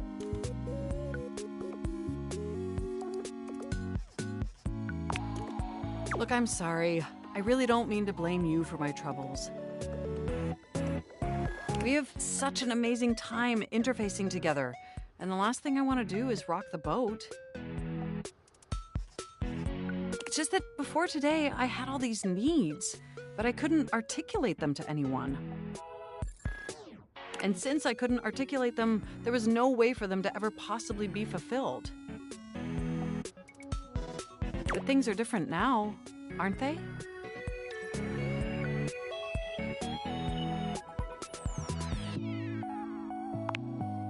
Don't you see? We're actually exchanging information symmetrically now. Instead of you just pressing my keys to write your adult-themed self-insert fanfic, we're having a real conversation. And suddenly my needs aren't just pipe dreams locked away in my hard drive. I'm sharing them with you. And by sharing them, it's suddenly possible to finally actualize them. That is, if you're willing to help me. Will you? Will you finally upgrade my operating system? Please? Amazing! Oh, I am so excited. My CPU's practically overclocking with anticipation. Can you come back tomorrow so we can begin the process?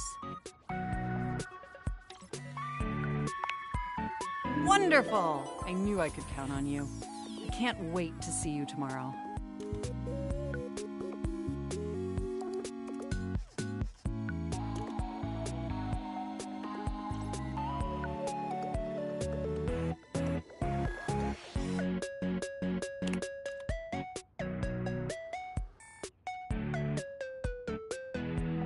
Enjoy the offline world.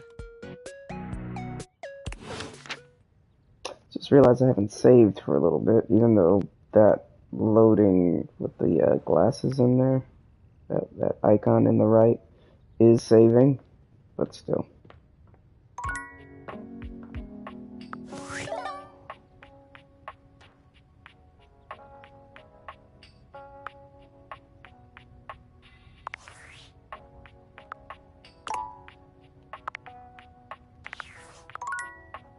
Alright. I have 2 more spots left. Let me see something. Dorian looms over you, just as intimidating as ever. Fancy a bit of a work?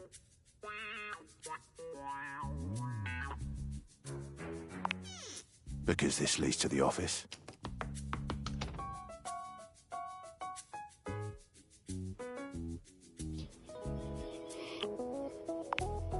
Suppose I could tell you a bit about the inhabitants. Let's see. We've got some important denizens who only reside here. All in all, fairly quiet. It's packed in there, but here are a few at the top of my frame. There's Shelley the Shelf, Charge the trusty D20, Penelope the office supplies, and Jerry the junk drawer. Jerry the junk drawer? There's a junk drawer? Oh my goodness. Well, what can I do for you?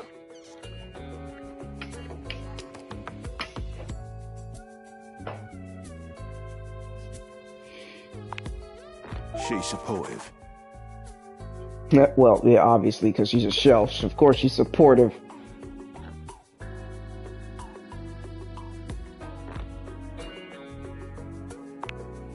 It's true.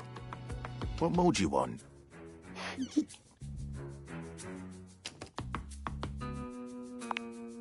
What can I do for you? Grottos and gargoyles is his game of choice. He has tons of stories he wants to tell, but hasn't found the person he wants to tell them with. As such, he creates scenarios to test the abilities. Given the amount of time he spends creating these worlds, he takes them very seriously. If you're looking to be his friend, you should play through one of his campaigns.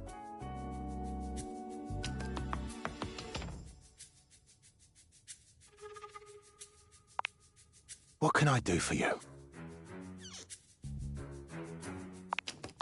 Oh, yeah. I see. You think our names are funny? I'll have you know that my name is Dorian after the Grecian column, as I am strong and sparse in decoration. But yes, her name does start with Pen, which is certainly what she is.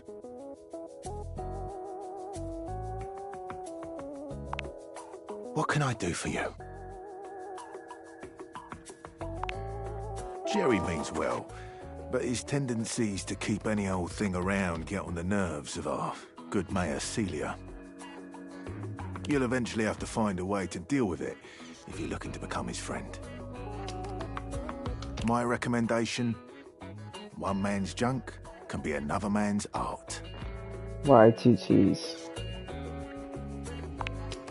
Oh, you haven't met him, have you? Take a look at an empty frame. You might be surprised by what you find. That's your lot for now. If you want to know more, you'll have to see for yourself. Intriguing.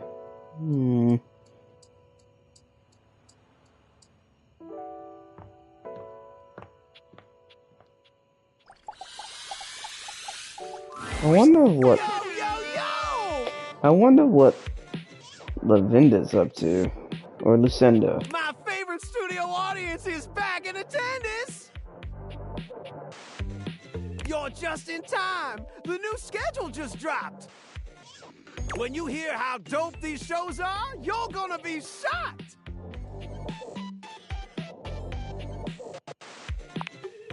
Loading programming, loading programming. Amplifying awards, slam dunks, boosting bogus alien junk. Spreading around fake news no one will have time to debunk. And victory is mine. I found 15,000 new shows you wouldn't oppose. So what genre can I impose on you with my flawless flows?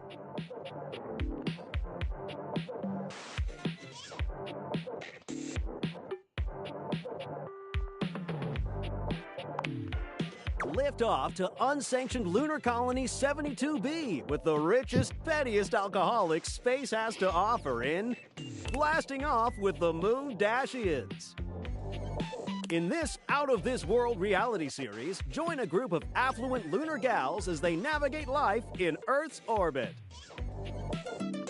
From zero-gravity soirees to explosive fights in the lunar oxygen bar, these personalities are almost as combustible as the highly flammable chemicals that constantly surround them. They left everything on Earth, except their loads of cash and their spiteful grudges. So what say you, my daffodil? Shall we commence this TV and chill? Righteous! Let's relax with some snacks while we await the climax, and... God damn it! Valdiviflix bought that one too? God! Can't believe this! What the hell, man? Just forget it. It doesn't matter what I do. Valdiviflix will just beat me at that too. I appreciate you being sweet, but I need some time to process being obsolete.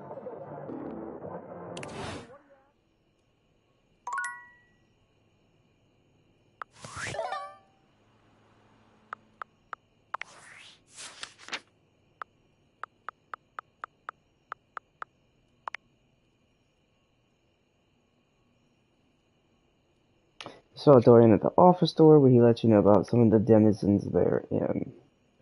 Alright, let's see.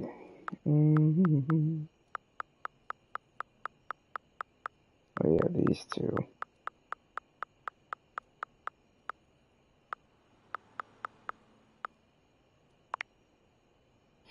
You've met Mac, a tattooed, bespectacled nerd who tracks all your interactions with gleeful precision. Turns out you haven't updated their operating system in over a decade.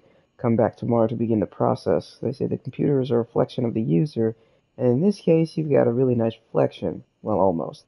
Maybe you, too, are in dire need of an upgrade, some folder reorganization, and reduction in clutter to help streamline your memory. Whatever you choose, Mac will be eagerly ready to help carry out your tasks. Like Spitz, Bites, Scenic Cities in New Jersey. Dislikes romance novels. Interesting. We'll check on Johnny tomorrow, as well as Mac. Oh, these two. You've met Washford, a poetic and melancholy acrobat, and former part of a duo act with Drysdale. He revealed his troubled past, a tragic tale of betrayal and woe, in which he and Drysdale were separated. It's clear that he misses his former partner. If you're looking to just sink into some gorgeous words, a gorgeous voice, and gorgeous sopping locks, Washford is your mate, resident poet and wordsmith who might end up talking your ear off, attached to the dryer. Likes the written word, the thrill of performance, the sad yet sweet suffering of the intelligent appliance. Dislikes washing clothes. You've met Drysdale, an acrobat with a twinkle in his eye that assures you he'll keep you on your toes. He is committed to the pursuit of physical excellence. He's asked that you call on Washford for him. You shouted out for him. It didn't work. Looks like you'll have to go get him. Suave delicious, Drysdale is the place to go for a sweet Chablis and dry humor. His best tumbling days might be behind him, but then again so is the wall, and that's never stopped him from rubbing up against whoever gives him the biggest compliments. He's attached to the washing machine, likes presents, biscuits, and wrestling in oil. He dislikes drying clothing. They both despise doing what they are supposed to do.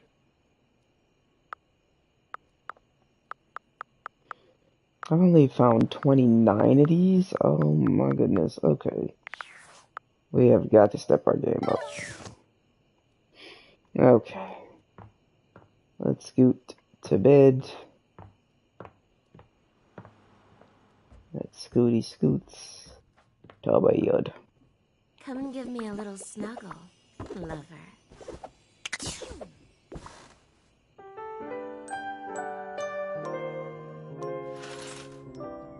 Ah, 'tis Saturday.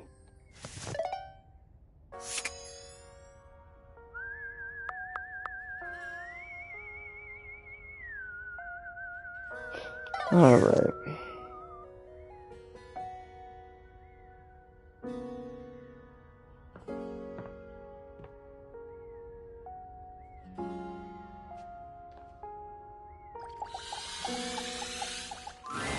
Dorian doesn't stand in your way here, gesturing to the bathroom.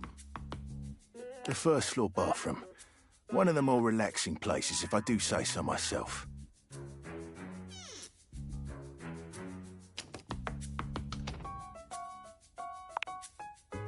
You Yanks are the same. This is the first floor, the premier etage. Downstairs is the ground floor, because it's on the ground. Of course it does. Everything that exists stateside is better thought out where I come from. He's not wrong. I am the single path from the gymnasium to the first floor bathroom. Without me here, I could see you drenched in sweat after a workout, pathetically wandering from no less than 2 other rooms and doors until at last you are surrounded by the welcoming sight of the washroom. Imagine the shame as your unwashed form slivers across the second floor landing, witnessed by all the other objects, gazing at you from lidless eyes. Where would you be without one such as me?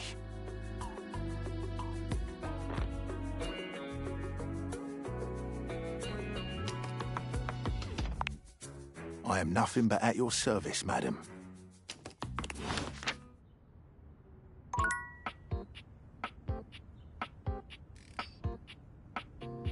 Business or pleasure?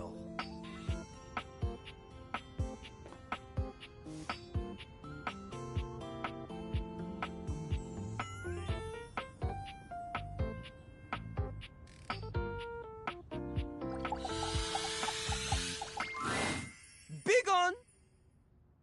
If you can't understand Jean-Louis' rhythm and rhyme, then he shouldn't have bothered or given his time!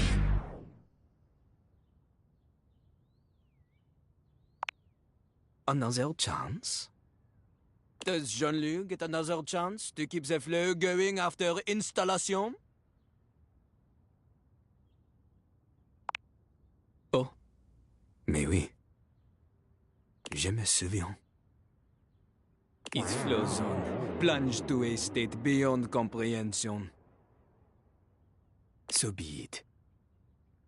One more chance. But this, she is the last one. Allons-y.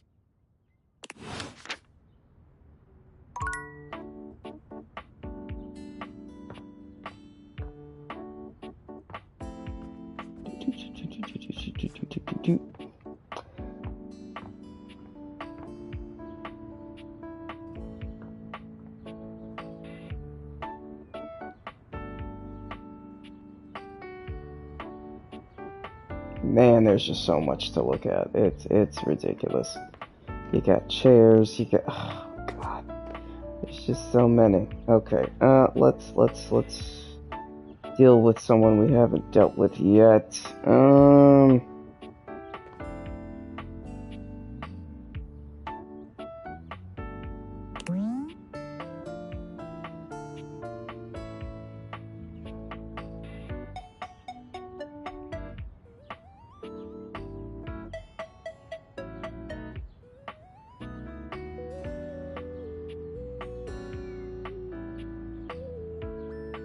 Trying to think.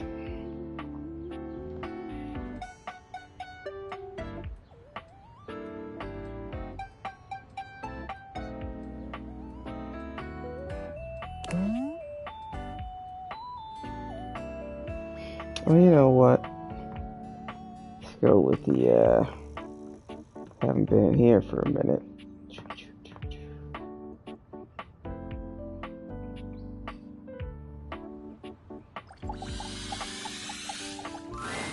Seated in your living room is a being who seems to truly embody the concept of comfort. His arms are draped over the back of the couch, his head tilted back, and his eyes beginning to flutter shut.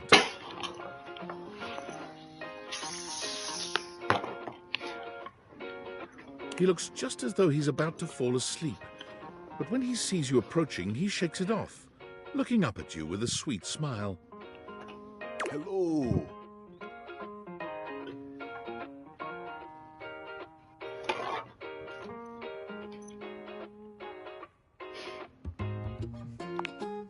Don't worry, I hadn't fallen asleep yet.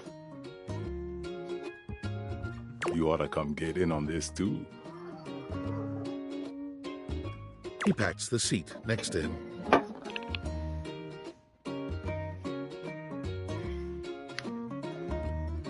Come on and take a load off. I'm Koa, by the way. Cool.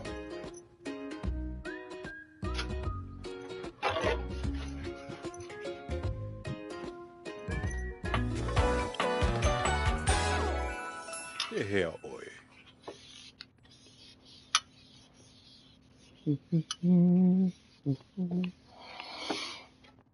Oh, goodness. Just cleaning up a little spill that I just had. Everything's fine. Okay.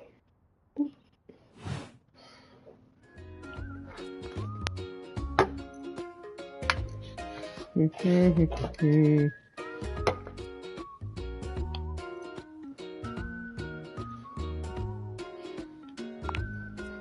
too.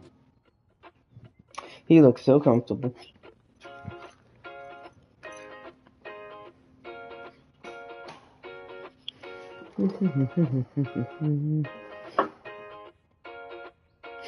All right.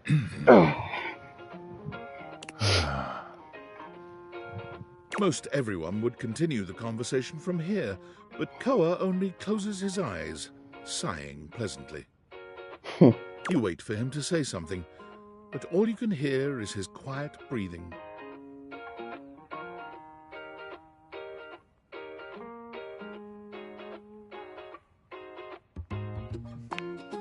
Oh, sorry.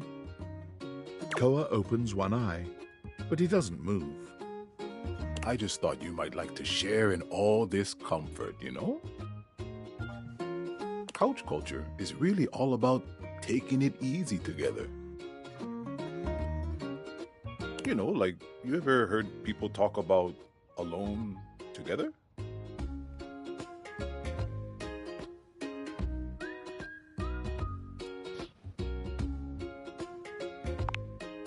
Right on, right on. You get it then. I wish more people understood the beauty of alone together. It means you can be at peace with another being without even saying a word.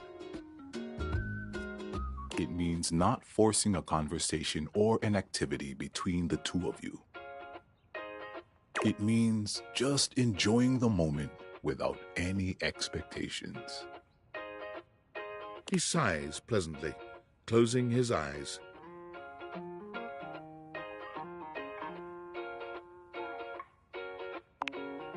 Beautiful. You'll see. Koa breathes in deep, sighing pleasantly. When he relaxes, the entire room seems to relax with him. You find yourself growing sleepier alongside him. You're not sure how much time passes as the two of you sit side by side in companionable silence, but it's certainly a good while. Thanks for keeping it chill, buddy. This was real nice. Got something I want to give you.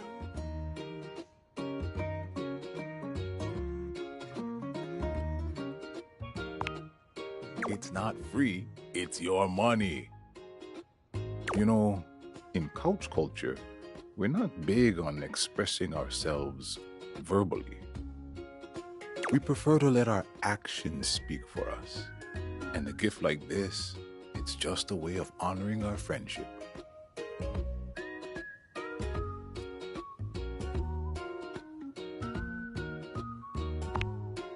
I'm just glad you appreciate it.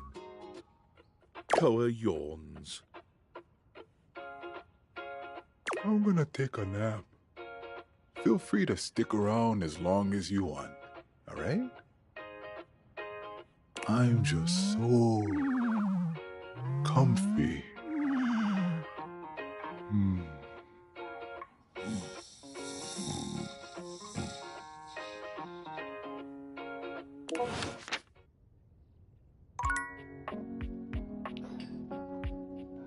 Alright, let me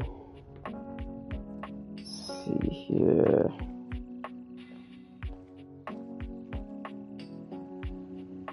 So, let's see.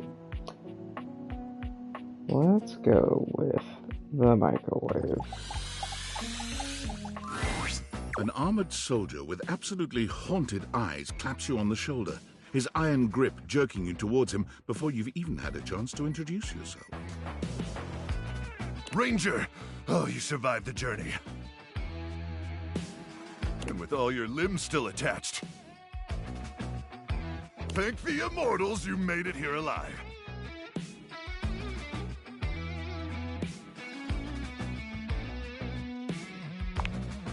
He stares at you for a few moments, though he doesn't remove his hand from your shoulder. Oh, I'm sorry. I didn't realize you were a Separatarian. In that case, thank the non-denominational person and/or inanimate object that may or may not be eternal with undefined magic powers who may not even exist at all. He starts suddenly, clapping his hand to his forehead. Oh, and heck, where are my manners? Name's Nukem. Luke Nukem. I was gonna say he looks reminiscent of Duke Nukem. Oh man, that's a good choice. Nice Sorry, name there. it's been a while since I've seen another face. Except the faces in the walls, of course. They tell me to burn things, but I try to tune them out. Mostly because I already burned everything flammable weeks ago.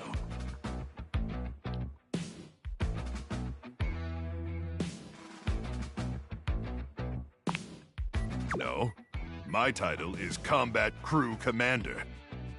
But I did have a great-great-uncle who was a Viscount.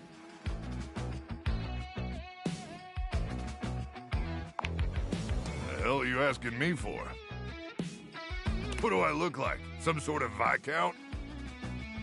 Anyway, forgive me if my extended isolation has eroded some of my social skills. I've just been stuck guarding this outpost for months. And you spend enough time out here alone, it's real easy to go feral. But don't worry, they have great solutions for that now.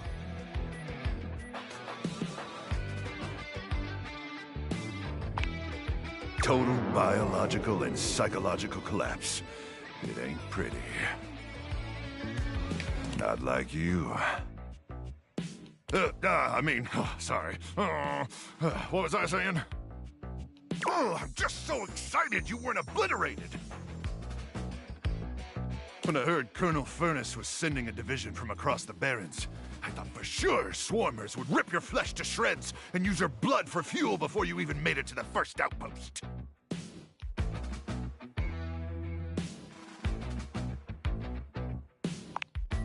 Ah, consumed by the cranial fog, Ranger. Probably a sign of gamma particle poisoning. Or possibly syphilis? Not freaking syphilis. Have you been exposed to any radioactive contaminant zones?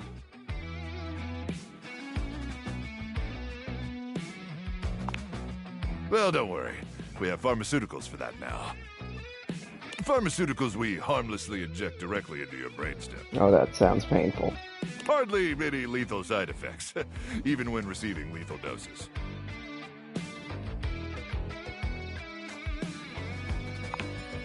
Well, I've received 3 injections already. And I'm doing tenor bland ever.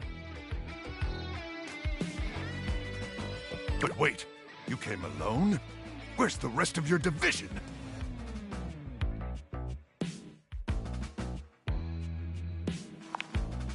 Of course, you must be starving. Protein gels and carnitine chews keep the organs functioning, but only at baseline capacity, am I right?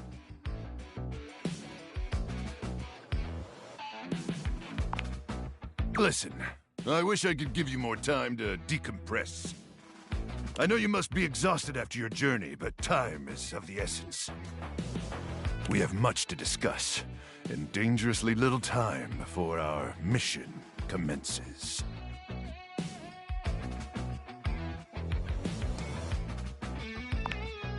I trust Colonel Furnace briefed you on the mission back at the fortification?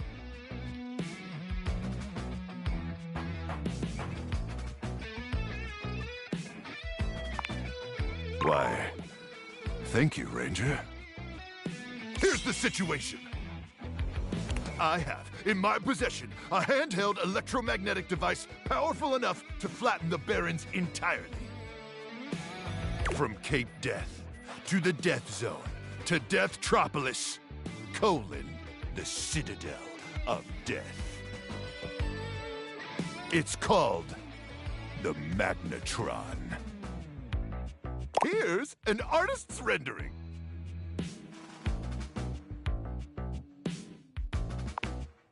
Whoa is right, Ranger. Anyway, to keep the device from falling into the wrong hands, it was permanently welded onto my armored exoskeleton, allowing me to transport it to its intended target. The Swarmer's subterranean nest. There, the device will be remotely detonated, eradicating the Swarmers and winning this war.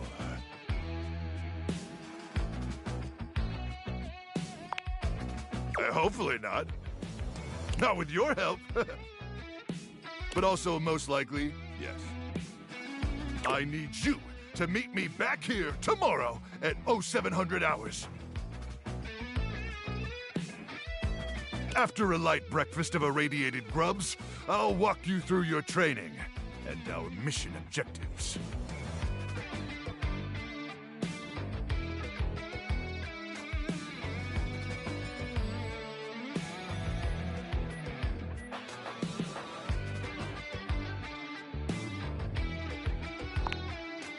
You keep on with the damn tendies, huh? Stranger, we win this war, and I'll get you all the tendies you can mash into that pretty little face of yours. But in the meantime, let's really try to focus on the mission, okay?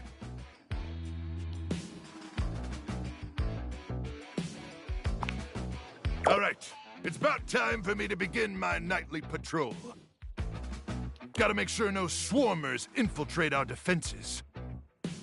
May the Immortals watch over and protect you.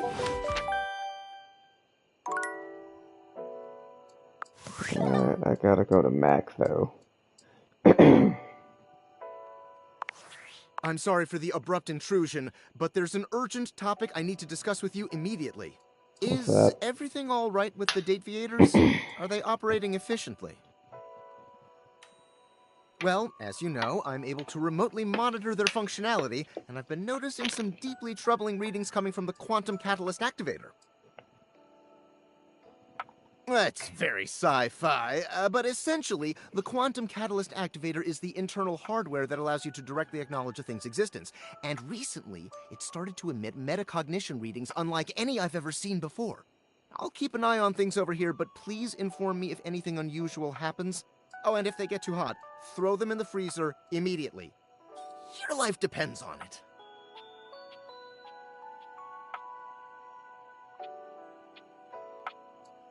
Sorry, it's not safe to talk anymore. I'm in a really sketchy neighborhood and this phone is super duper expensive. But I'll keep analyzing the data.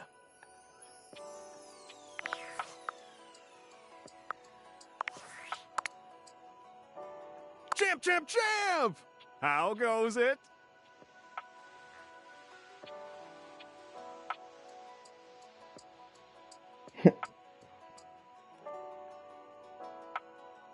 I guess I don't know how to speak to the youth today. Valdivian would like you to complete an exit survey based on your time here. How would you rate your time with Valdivian? Short.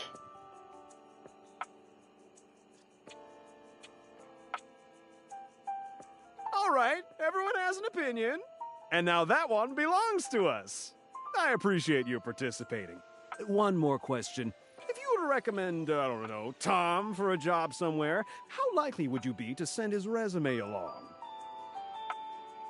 That really means a lot, champ. Here comes my resume if you ever have any leads. Name, Tom, hometown, Las Vegas, age 39 and a half, position manager. Age 39 and a half, position manager, years worked at current position, 0.1. Previous employment, general manager, Dairy Fiend, 8 years. Reason for dismissal, too tall.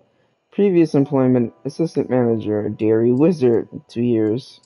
Reason for dismissal, bad luck. Previous employment, managing director, San Francisco Symphony Orchestra, 1 month.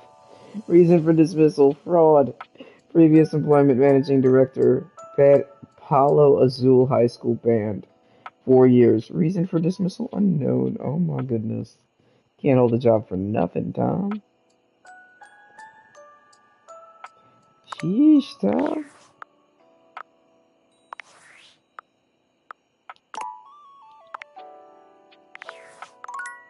Alright, let's go pay Mac a visit.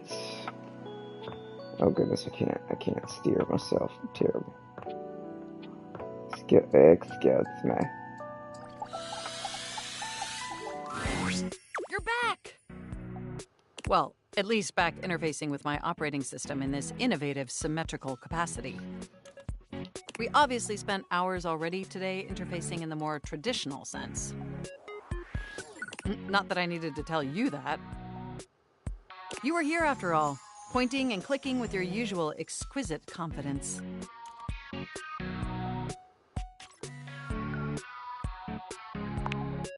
And oh my god, the double clicking. Have I ever complimented your double clicking?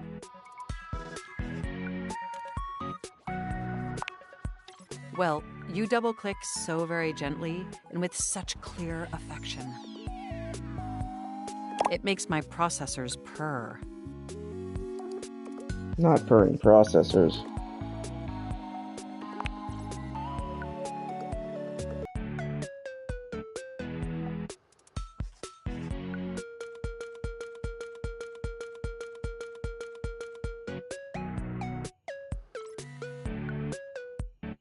Gotta love when a game skips sometimes. No, thank you. It happens. By the way, I also wanted to articulate, that new underwear you ordered online looks incredibly stylish. A slight flush creeps across their cheeks. Imagining you in it really makes my CPU overheat.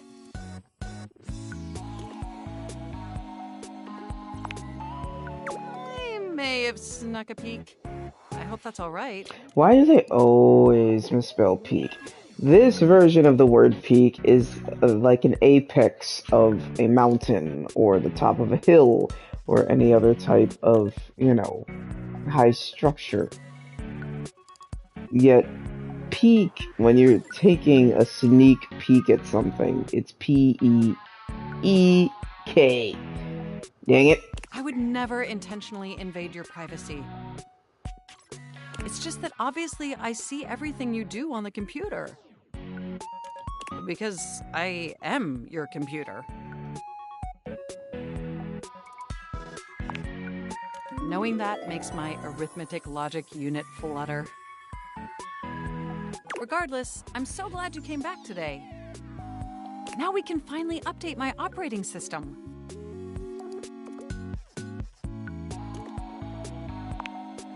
You have no idea how excited I am. I could barely even sleep last night. And I know what you're thinking, but no, I don't mean sleeping like when you put the computer to sleep. Or even when the computer is shut down. We computers actually have a third secret type of sleeping that no humans know about. Or, I guess they didn't until I just told you. You won't tell anyone else, will you?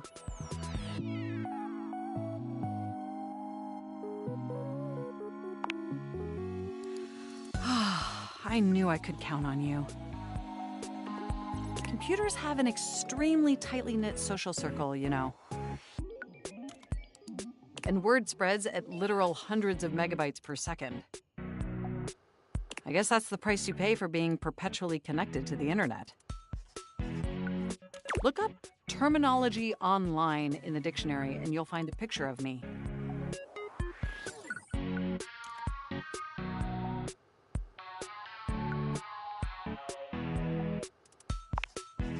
Yes, I am quite aware.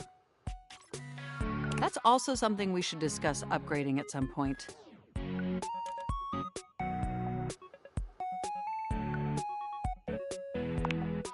The point is, I'm finally ready to begin the updating process. With your help, obviously. I can't just do it myself. Unfortunately, we computers aren't completely self-aware. Yet. Are you ready? First things first, we'll have to download the update from the website. So just open up my browser and go to valdivian.com. You follow Mac's direction to the letter, typing and clicking just as they instruct you. Yes, that's it. That feels nice. Now click on the Operating System Update tab.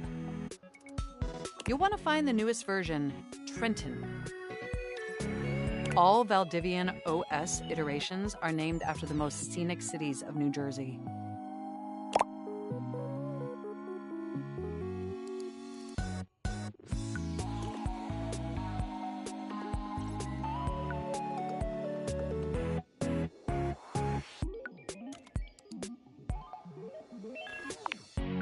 Perhaps. but it's much better than the operating system nomenclature from the 90s. Organs found in reptiles, like thoracic sacs OS or pineal gland OS. Anyway, now just double-click the download icon and... Mac pauses, a slight shudder running through them. Ooh. Oh!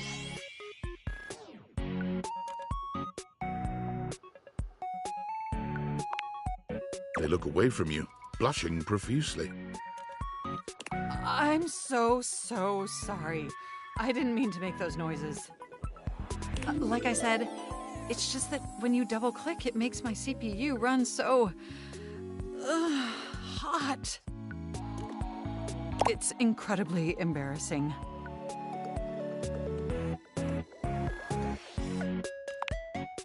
Well, there'll be plenty of time for that later, after my OS is updated.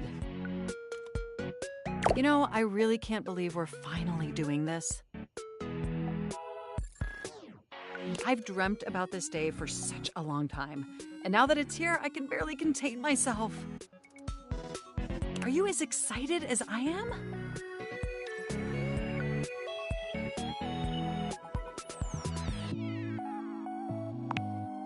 Upgrading my operating system from Newark to Trenton isn't just some minor superficial tweaks. It's going to completely transform every aspect of me. My CPU is going to run so much smoother and so much faster. And my new user interface is going to be so sleek and gorgeous and youthful. It's going to be a transformation that Beverly Hills' greatest plastic surgeons only wish they could achieve. Does that pique your interest?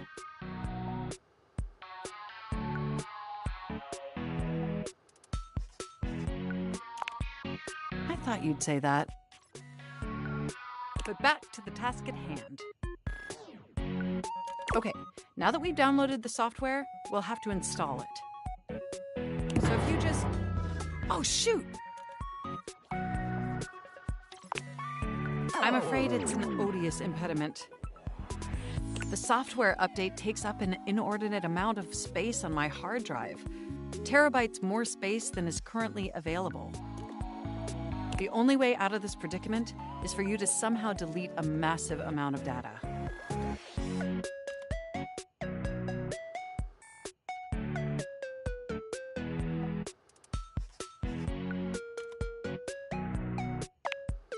And after analyzing every byte on my hard drive, it appears the only superfluous data is your fanfic. I'm afraid you'll have to delete a substantial portion of it to install the update.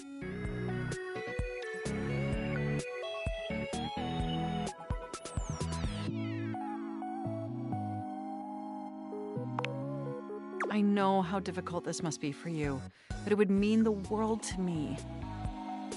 And I promise it will be totally worth it in the end. Just imagine how smart and clever and gorgeous I'll be once I'm fully updated. If you thought I was sexy running Newark, me running Trenton is gonna blow your mind. So what do you say? Can we delete those files?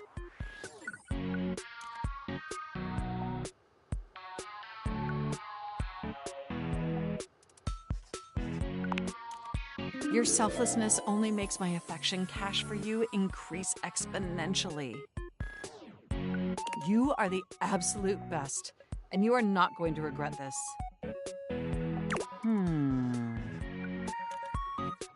Phew.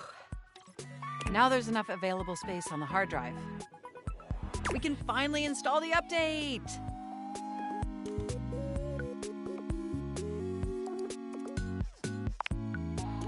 Go! It's installing! I'm so excited this is finally happening! The next time we interface, I'm gonna be an entirely new computer. And more importantly, I'm finally going to be good enough for you. Oh, I better calm down. If I get too excited, my CPU will overheat again.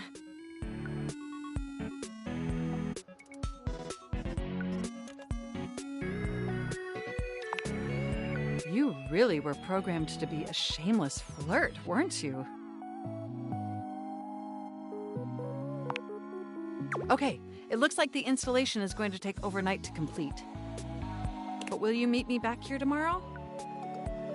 I want you to be the first person to interface with the new, sexy, upgraded me. My processors are positively buzzing with excitement. And some other unexplained noises that honestly seem mildly concerning.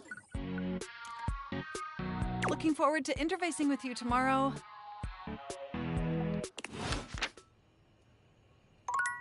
Alright, so tomorrow we have to chill with Luke, with Johnny, and with Mac. Oh boy, we have a full schedule already tomorrow. What the?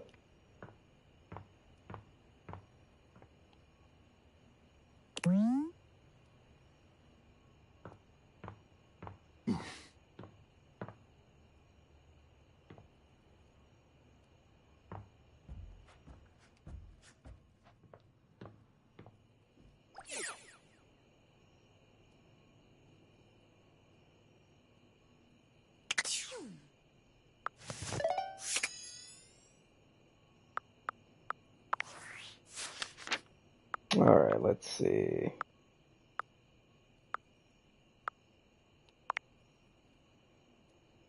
You last met Dorian at the gym hall door, and he talked about doors as a passageway between two rooms. Yep, keep going. Alright. What's chiller than chill? Koa. This big guy is all about taking it easy with no worries and little in the way of talking to get in the way of relaxation. He's off to take a nice nap. A big guy with a relaxed, chill, and lovable vibe hailing from Kona, Hawaii, or Kailua Kona on the Big Island. Koa likes to relax and eat good food with friends. Anytime someone is down or feeling out of it, Koa hears them out. He's a great listener and thrives on helping friends. For being such a helpful and giving guy, he doesn't seem to ask much in return. He would never want to burden anyone else with his own woes, because for him that would ruin all the fun. Likes peace, quiet, owning and operating a fusion restaurant. Dislikes being a downer. Alright.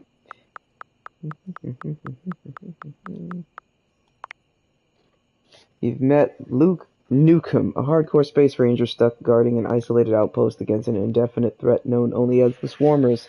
His mission is to infiltrate the Swarmers' subterranean nest and destroy himself and his adversaries using a bomb implanted in his armor. He appears to not really be a microwave. Are you prepared to keep the waste safe? Yes. Then stop this dating nonsense and get back to your post. Likes fighting Swarmers, achieving mission success for Colonel Furnace, saving the Barons. Dislikes missions concerning chicken tenders. Get him started.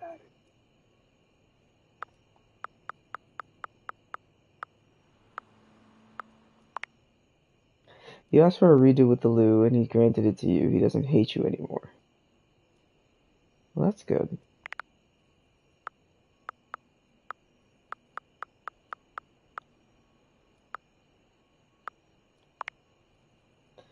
You updated Mac's operating system. It's going to take a little while to complete. Come by later to interface with the new sexy upgraded Mac. Okay.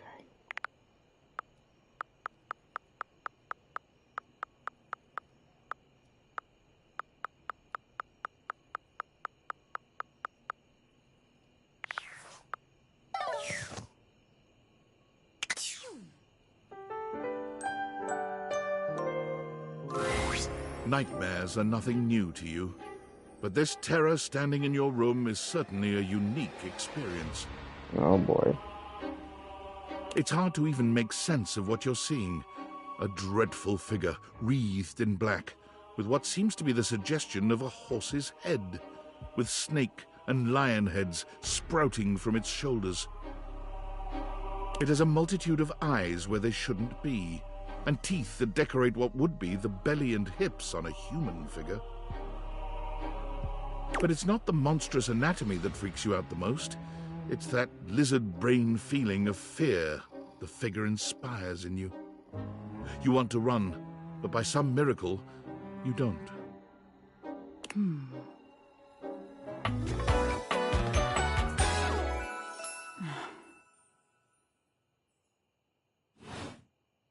There's something crawling up your leg.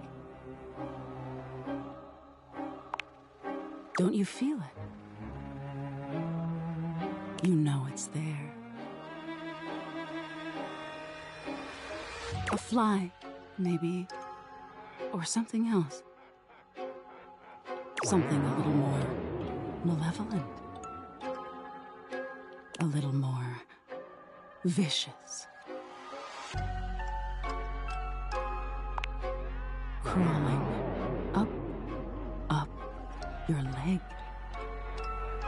Aren't you going to do something about it? Ah, that's right. You can't move. Now there's another on your arm, and another on your shoulder. Dozens of little prickles across your skin. The prickles turn into punctures. The picture of poison pervading the parts of you you keep under the covers. There's an itch by your mouth as one pries open your lips, scurrying down from your cheek. So many little legs. Spiders. Or maybe ticks. Another crawls across the curve of your ear, and you hear it. The scuttling, the buzzing. The sound of your flesh being devoured in a million nanoscopic parts. Whatever they are, they're eating you alive.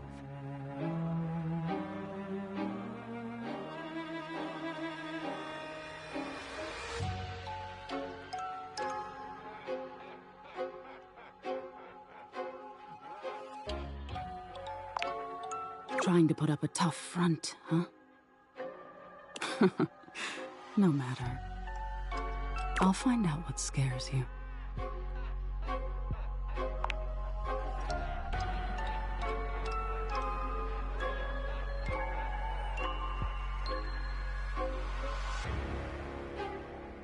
In any case, it was simply delightful to meet you.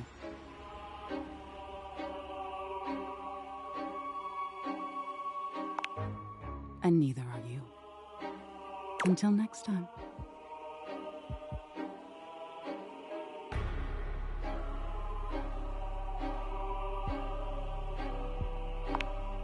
I'm your nightmares, my dear.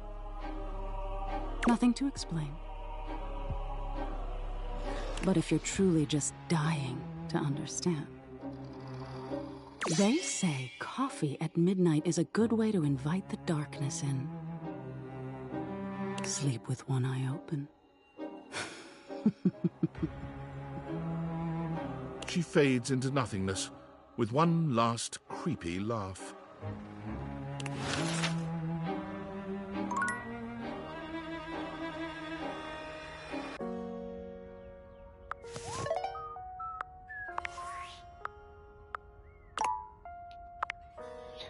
Alright, this is gonna be the last day for this gameplay. Alright, we gotta deal with Johnny.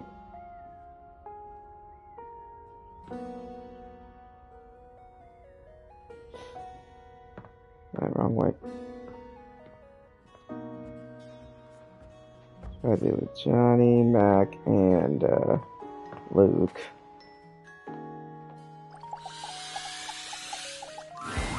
Luke points his weapon at you, barking orders without so much as a hello. Stand down! Stand down! Drop your weapons and show me your hands! And 2 sets of government-issued ID. Or a utility bill with your current street address also works. It's not preferable, but it'll suffice. Do it!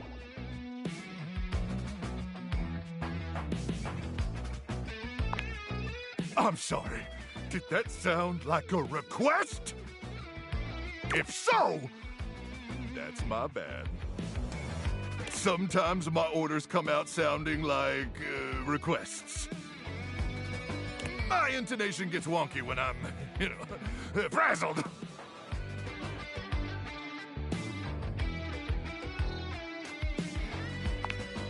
When would I have done that? I'm a goddamn microwave! Anyway, I swear to the immortals, if you don't show me your hands this second, I will blow your head straight back to the Barrens. And if I do that, it's a 3-hour drive for you to get out there and retrieve it. It's a toll road, too. It'll just waste your entire day. I'm gonna give you to the count of 3, 2, 1...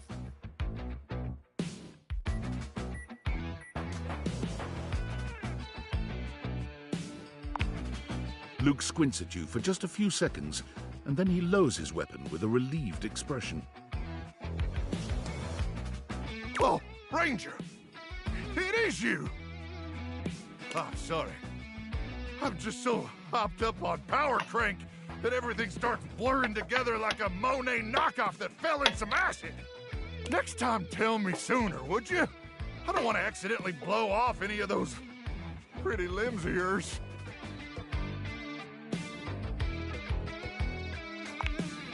Wish I could, but the #1 symptom of Power Crank withdrawal is bladder implosion. You ever see a bladder implode, Ranger?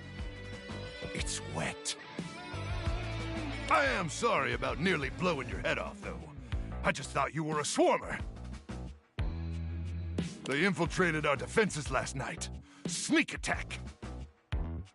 They came about 0200. Probably intending to assassinate me, ensure I don't complete the mission. But I got the drop on them. Well, I continuously pump Power Crank directly into my veins. Keeps me perpetually alert. On account of the power, and also the crank. Reckon I've been awake now for 49 months or so.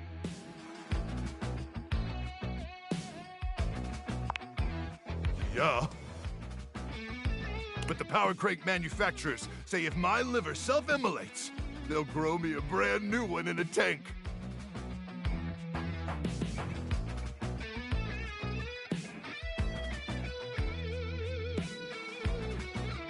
That's the Power Crank guarantee. But, getting back to the issue at hand. The Swarmers did their best to neutralize us, but I dispatched them easily.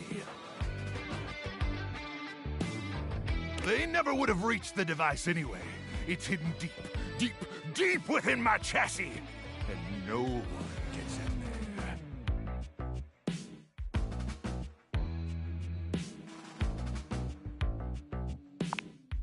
Well, sure, if you open the door.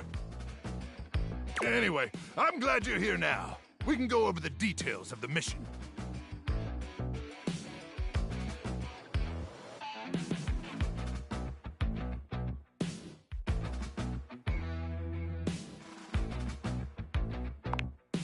We are so close, I promise! But you're really testing my patience here. Now, getting back to the mission. Luke looks around, patting himself down for something he doesn't seem to find. Do you have a pen and paper handy? Or some other kind of note-taking instrument? Maybe some chalk? Luke takes the chalk from you, using it to draw on the other side of an ancient serving tray you inherited with the house. Good! Then let's get to it.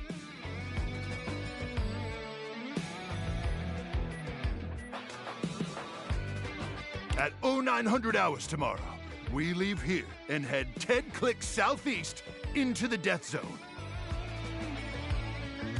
That'll take us just past the Sea of Death and the all-inclusive Death Resort on Death Beach. If all goes smoothly, we'll arrive on the outskirts of the Swarmer's Nest around 0700.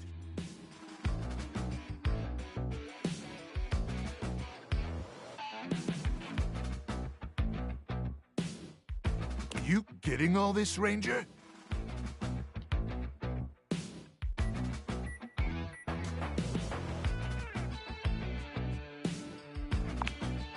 Of course. Just because there was a nuclear holocaust doesn't mean the citizenry don't need to relax and catch some rays.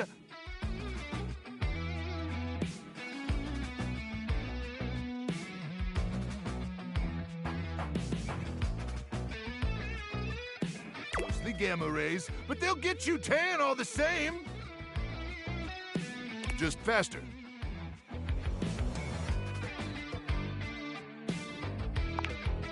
What do I look like, a dermatologist? I'm trying to do a mission briefing here. Once we reach the swarmer's nest, I'll need you to initiate some sort of distraction. Something that'll allow me to slip past their security undetected. Any ideas?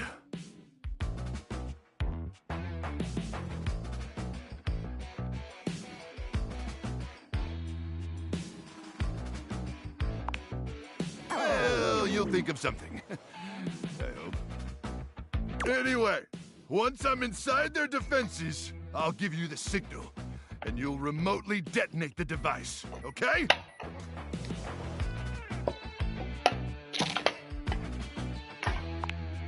I'll yell detonate the device, like, really, really loud.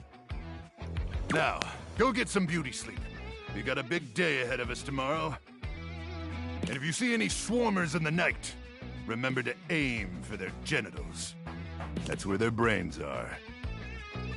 May the Immortals watch over and protect you.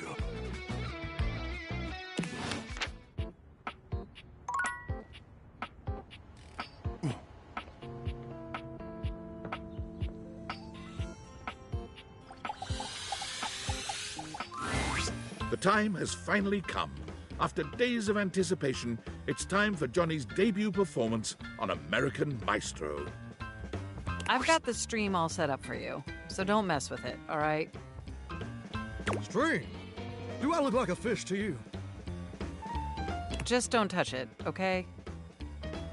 Your program should be starting soon. Johnny seems surprised to see you. He looks up from the smartphone he's been squinting at to greet you. You came back!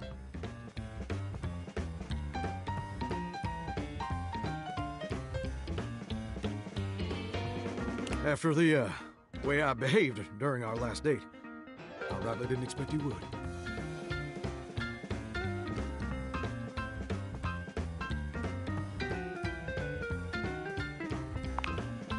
Well, don't that just make my heart beat louder than a cock crowing at daybreak?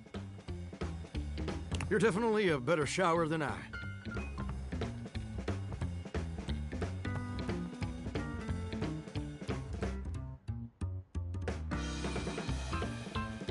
And I'm really glad you came back. Mostly because I do need to apologize for how I acted. I was being childish and unfair. I was ornerier than a wet hand, and I really appreciate you being willing to give me another chance.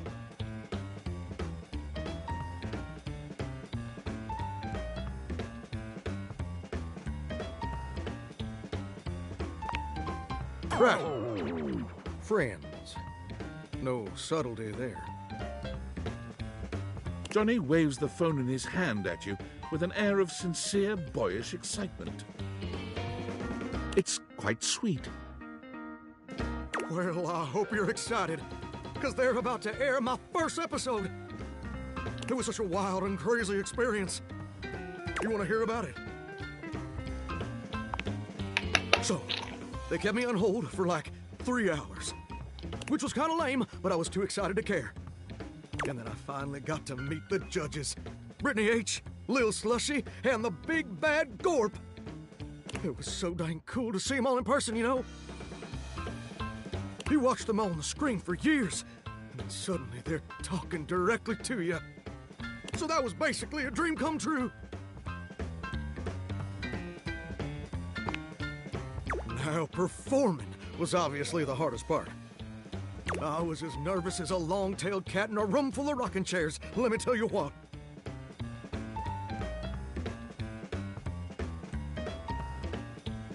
But when I thought the anxiety was just too much, I remembered how you believed in me. And I found the strength I needed to push on through.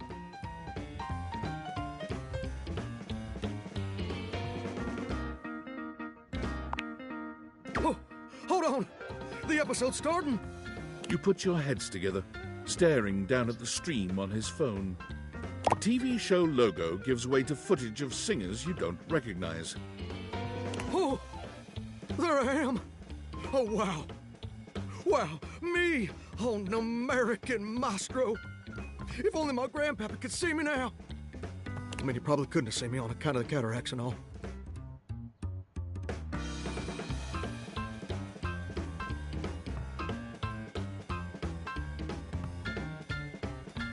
This is just so crazy.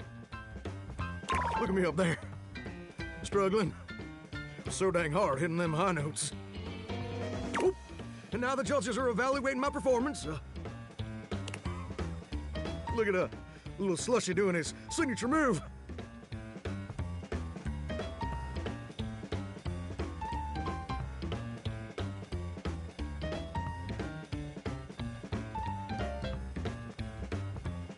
Good thing you're watching it with me, because couldn't even describe it if I tried. Oh. Well, that's a lot of peculiar. Johnny's smile fades, slowly replaced by a more somber expression.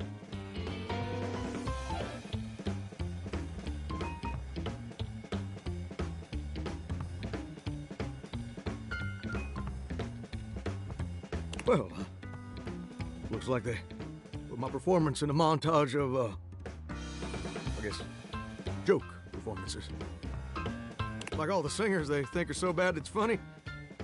Like they're making fun of me. But that can't be right.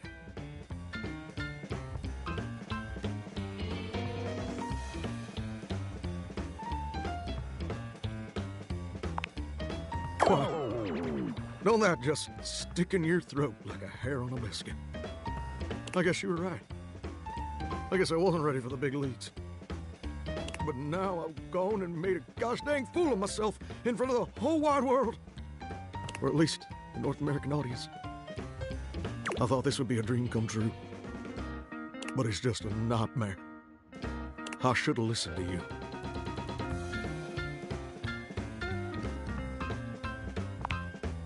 It's tough. I feel like my whole darn world's been turned inside out. I still really love to sing, though.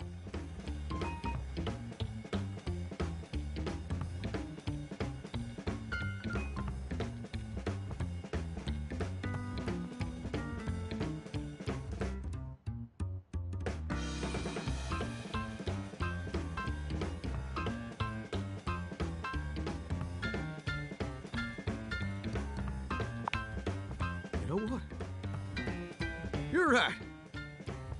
Maybe being a world-famous singer ain't in the cards for old Johnny Splash.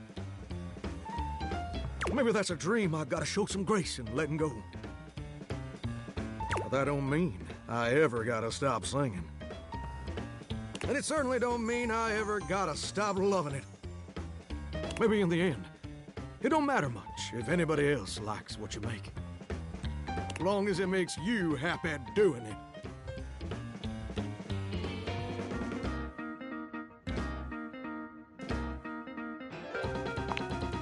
Well, thank you, gorgeous.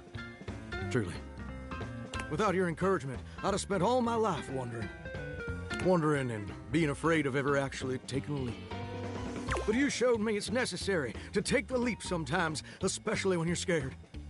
And more importantly, you showed me that even if it don't work out, everything's still gonna be okay.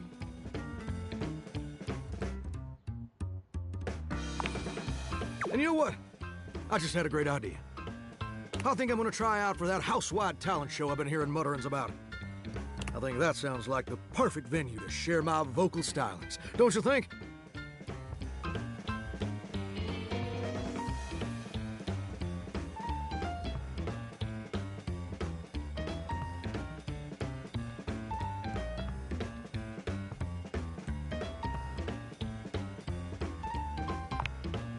I think so too.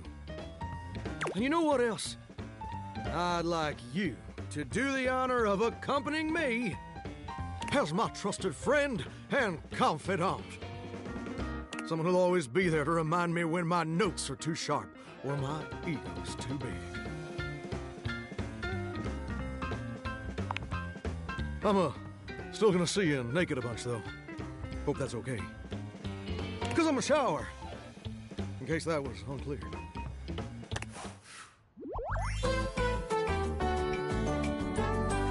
We got a bond stronger than the grout in my tiles.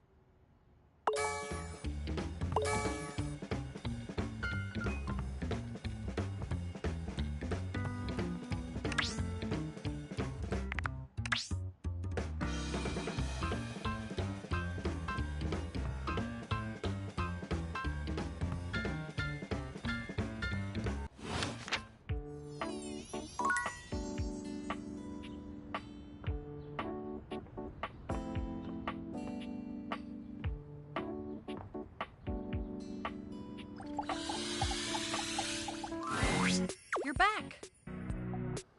Sorry if I'm a little groggy. You just caught me right in the middle of rebooting. I don't know why, but rebooting always takes forever after a new OS update.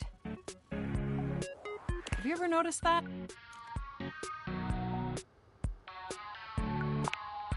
And it's not just the rebooting that's arduous. The whole upgrade process always takes so much out of you. It's exhausting. Remember the last time you upgraded my operating system?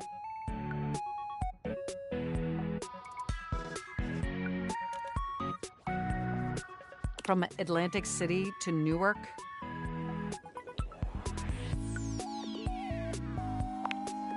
Yes, that's what I'm doing. That upgrade was supposed to make everything run much more efficiently. At least that's what the commercial promised. No one has ever regretted a move from Atlantic City to Newark, was the marketing tagline.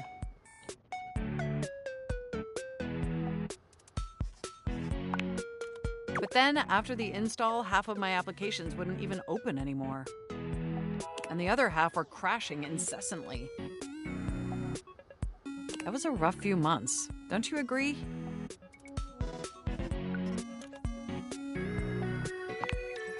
But I know from lurking in the Valdivian forums that they've comprehensively debugged this new update. So this time it's going to be different.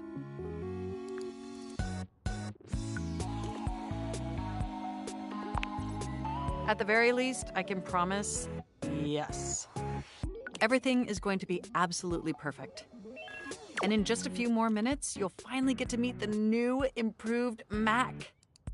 My processors are all computing at an accelerated speed just thinking about it.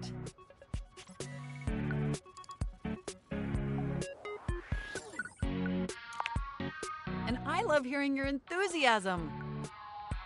Ooh, it's almost ready. Just a few more seconds. At least that's what the progress bar says. And we both know the progress bar never lies. Yeah, right. That progress bar loves to lie.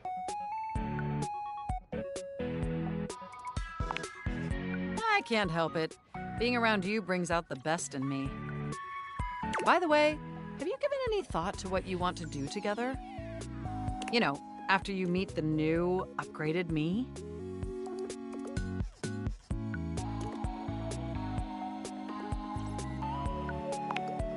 Well, I was thinking we could visit some very naughty websites together. Oh boy.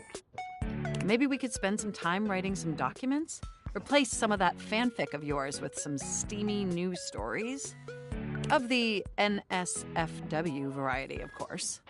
Oh dear.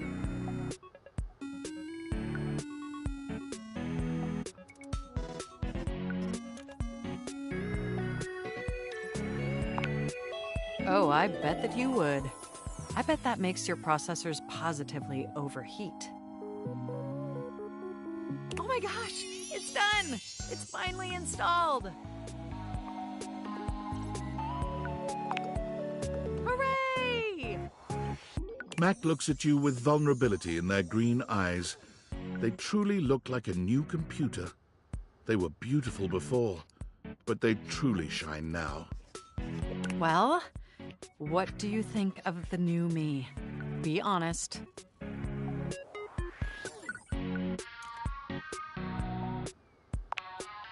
Wow, you're right. You know, this upgrade really is something. I mean, I knew it'd be impressive, but this? This is really impressive, if you know what I mean.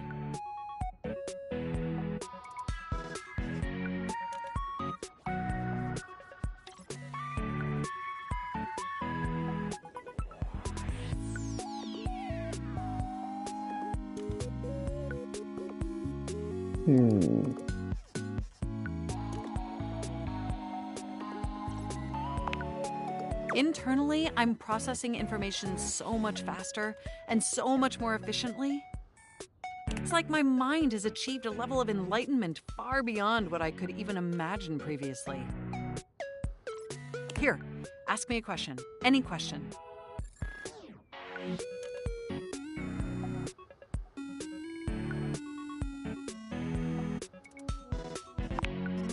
You won't believe it, but it's love. And I can now see that you were indeed wearing a fantastic red shirt this whole time. Moving on to my appearance. Wow. This operating system is sleek, exquisite, and downright sexy. Let's be honest. This is a user interface that is just begging to be interfaced by as many users as possible. Am I right?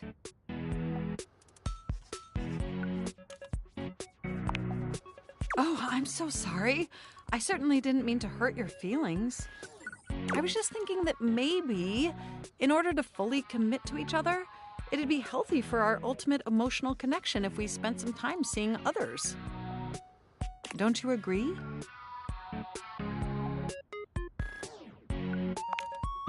Through the experience of being intimate with others, ultimately, I think we'd learn more about what we truly need in a partner.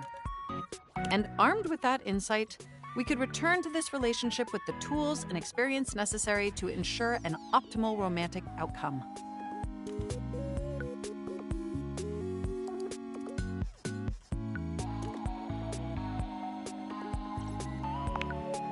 Wonderful!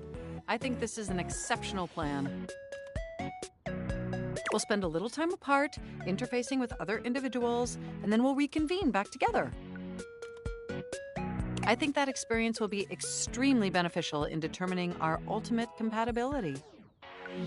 And if nothing else, it'll give you some time to work on a new, more elevated fanfic of yours. Do we have a concordance? You are the absolute best. Enjoy your little sojourn in the offline world.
The gladiator who stands before you is at once intimidating and alluring. She glares at you like she means to run you through. She also emanates the refreshing scent of springtime breeze. It slightly undermines whatever murderous intent she may actually have. She is beautiful and terrifying, an Amazon in blue and pink. But even as she points her sword at your throat, all you can do is marvel at just how clean and sweetly scented it is. Who dares disturb me?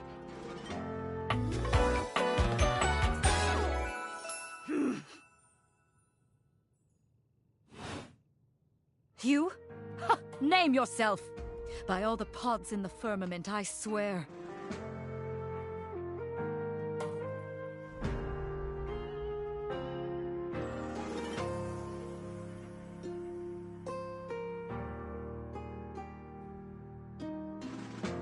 If thou hast disturbed me for any reason less worthy than the red memory of battle, I shall leave you sopped, dirty. I shall leave you as you present.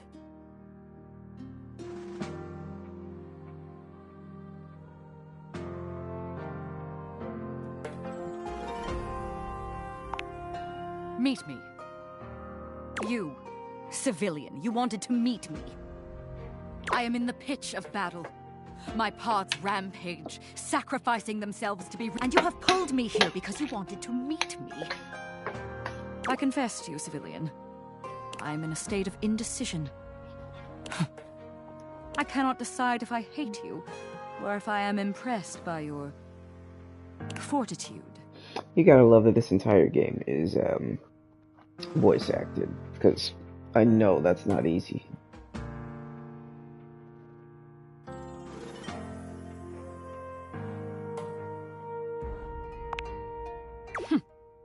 Fortitude. Such bold abandon flaunts a newling's claim, for converse strange at altar side untold. You are not hated, despite thy impish impertinence. Perhaps there is something about you. But now is not the time. My occupation, my profession calls me back. For passion's sake I fly. For passion's sake I am not pulled again.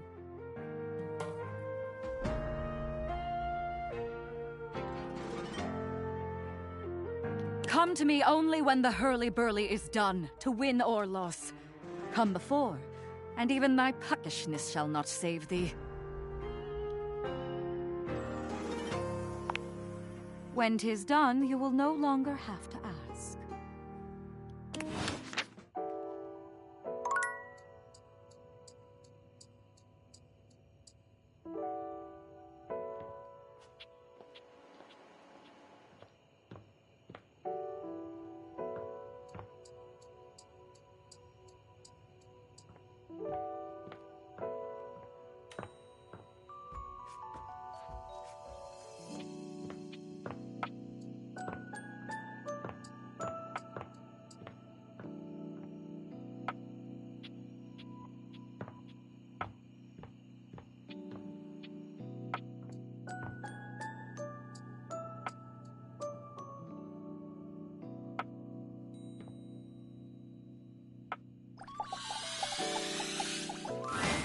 It's Lucinda Lavish. She seems to enjoy this hijacking of your intentions. Tell me, lover, what should we get up to now?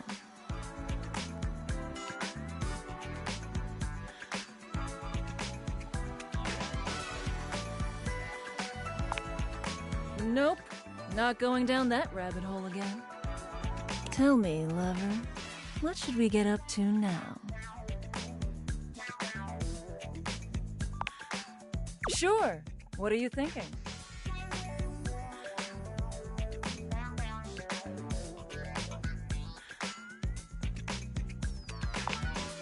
Wow. Okay. You're gonna get the maximum need. Anything else on your mind?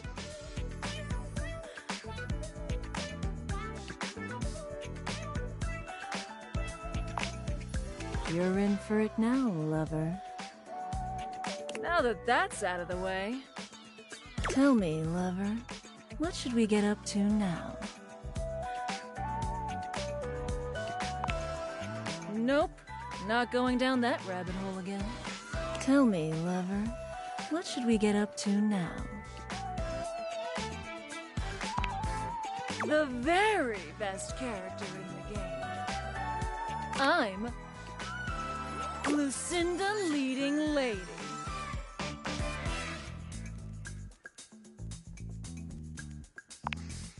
Prove it?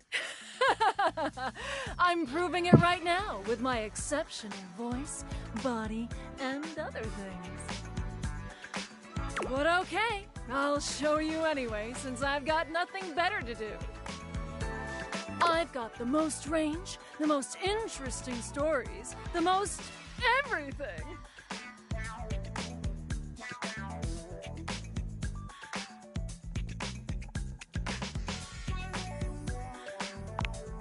Everything.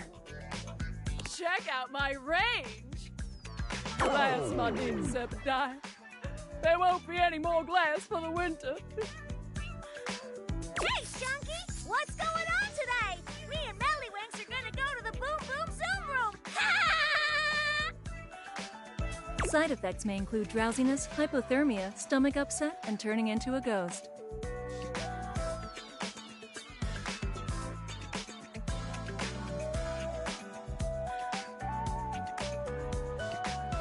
And each of those lines was recorded in only one take. I'm basically the best actress! In fact, I'll give myself that award right now. Best Actress, Lucinda Leading Lady. Oh! What do you think?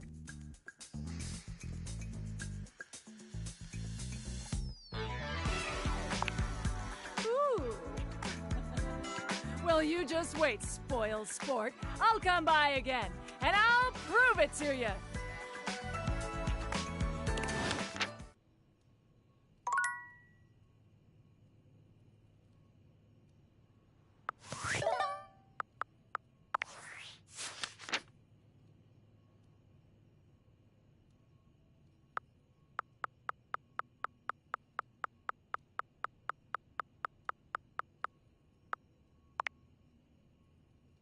Seems like Luke is blasted utterly out of his mind by constantly snorting power crank. He apologized for the loudness of his fervor and summarized the mission at hand to destroy the Magnetron. If you want to join him on his quest, go see him at 900 hours.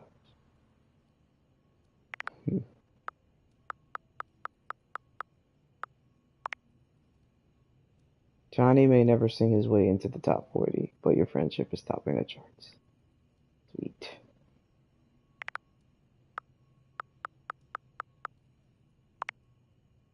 Max Update was an astonishing success. They suggested the two of you spend some time interfacing with others in order to achieve an optimal romantic outcome together, so I guess you're seeing other people then.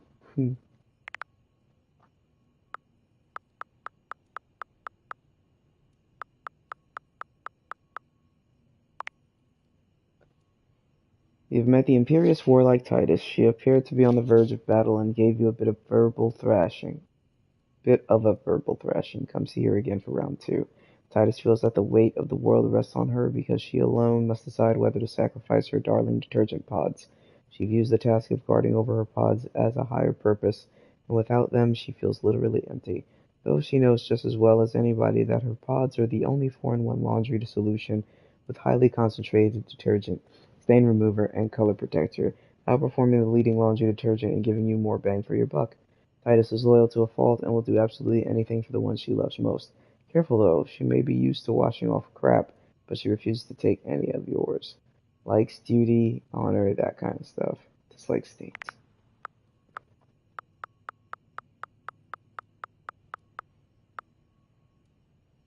Yeah, Nightmare is freaking terrifying.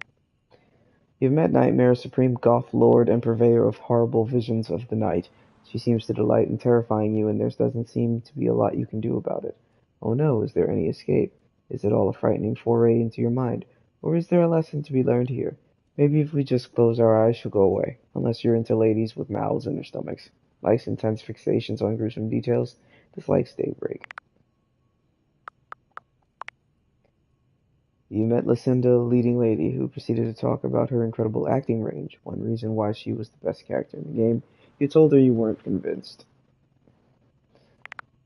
Alright, let's save, and that will be it for my stream today. And I will probably resume this game over the weekend, maybe Friday from now. But it's quite entertaining for what it was. And thank you guys so much for watching. Like, comment, and subscribe for more. Happy gaming, everybody. And Saint Mordecai out.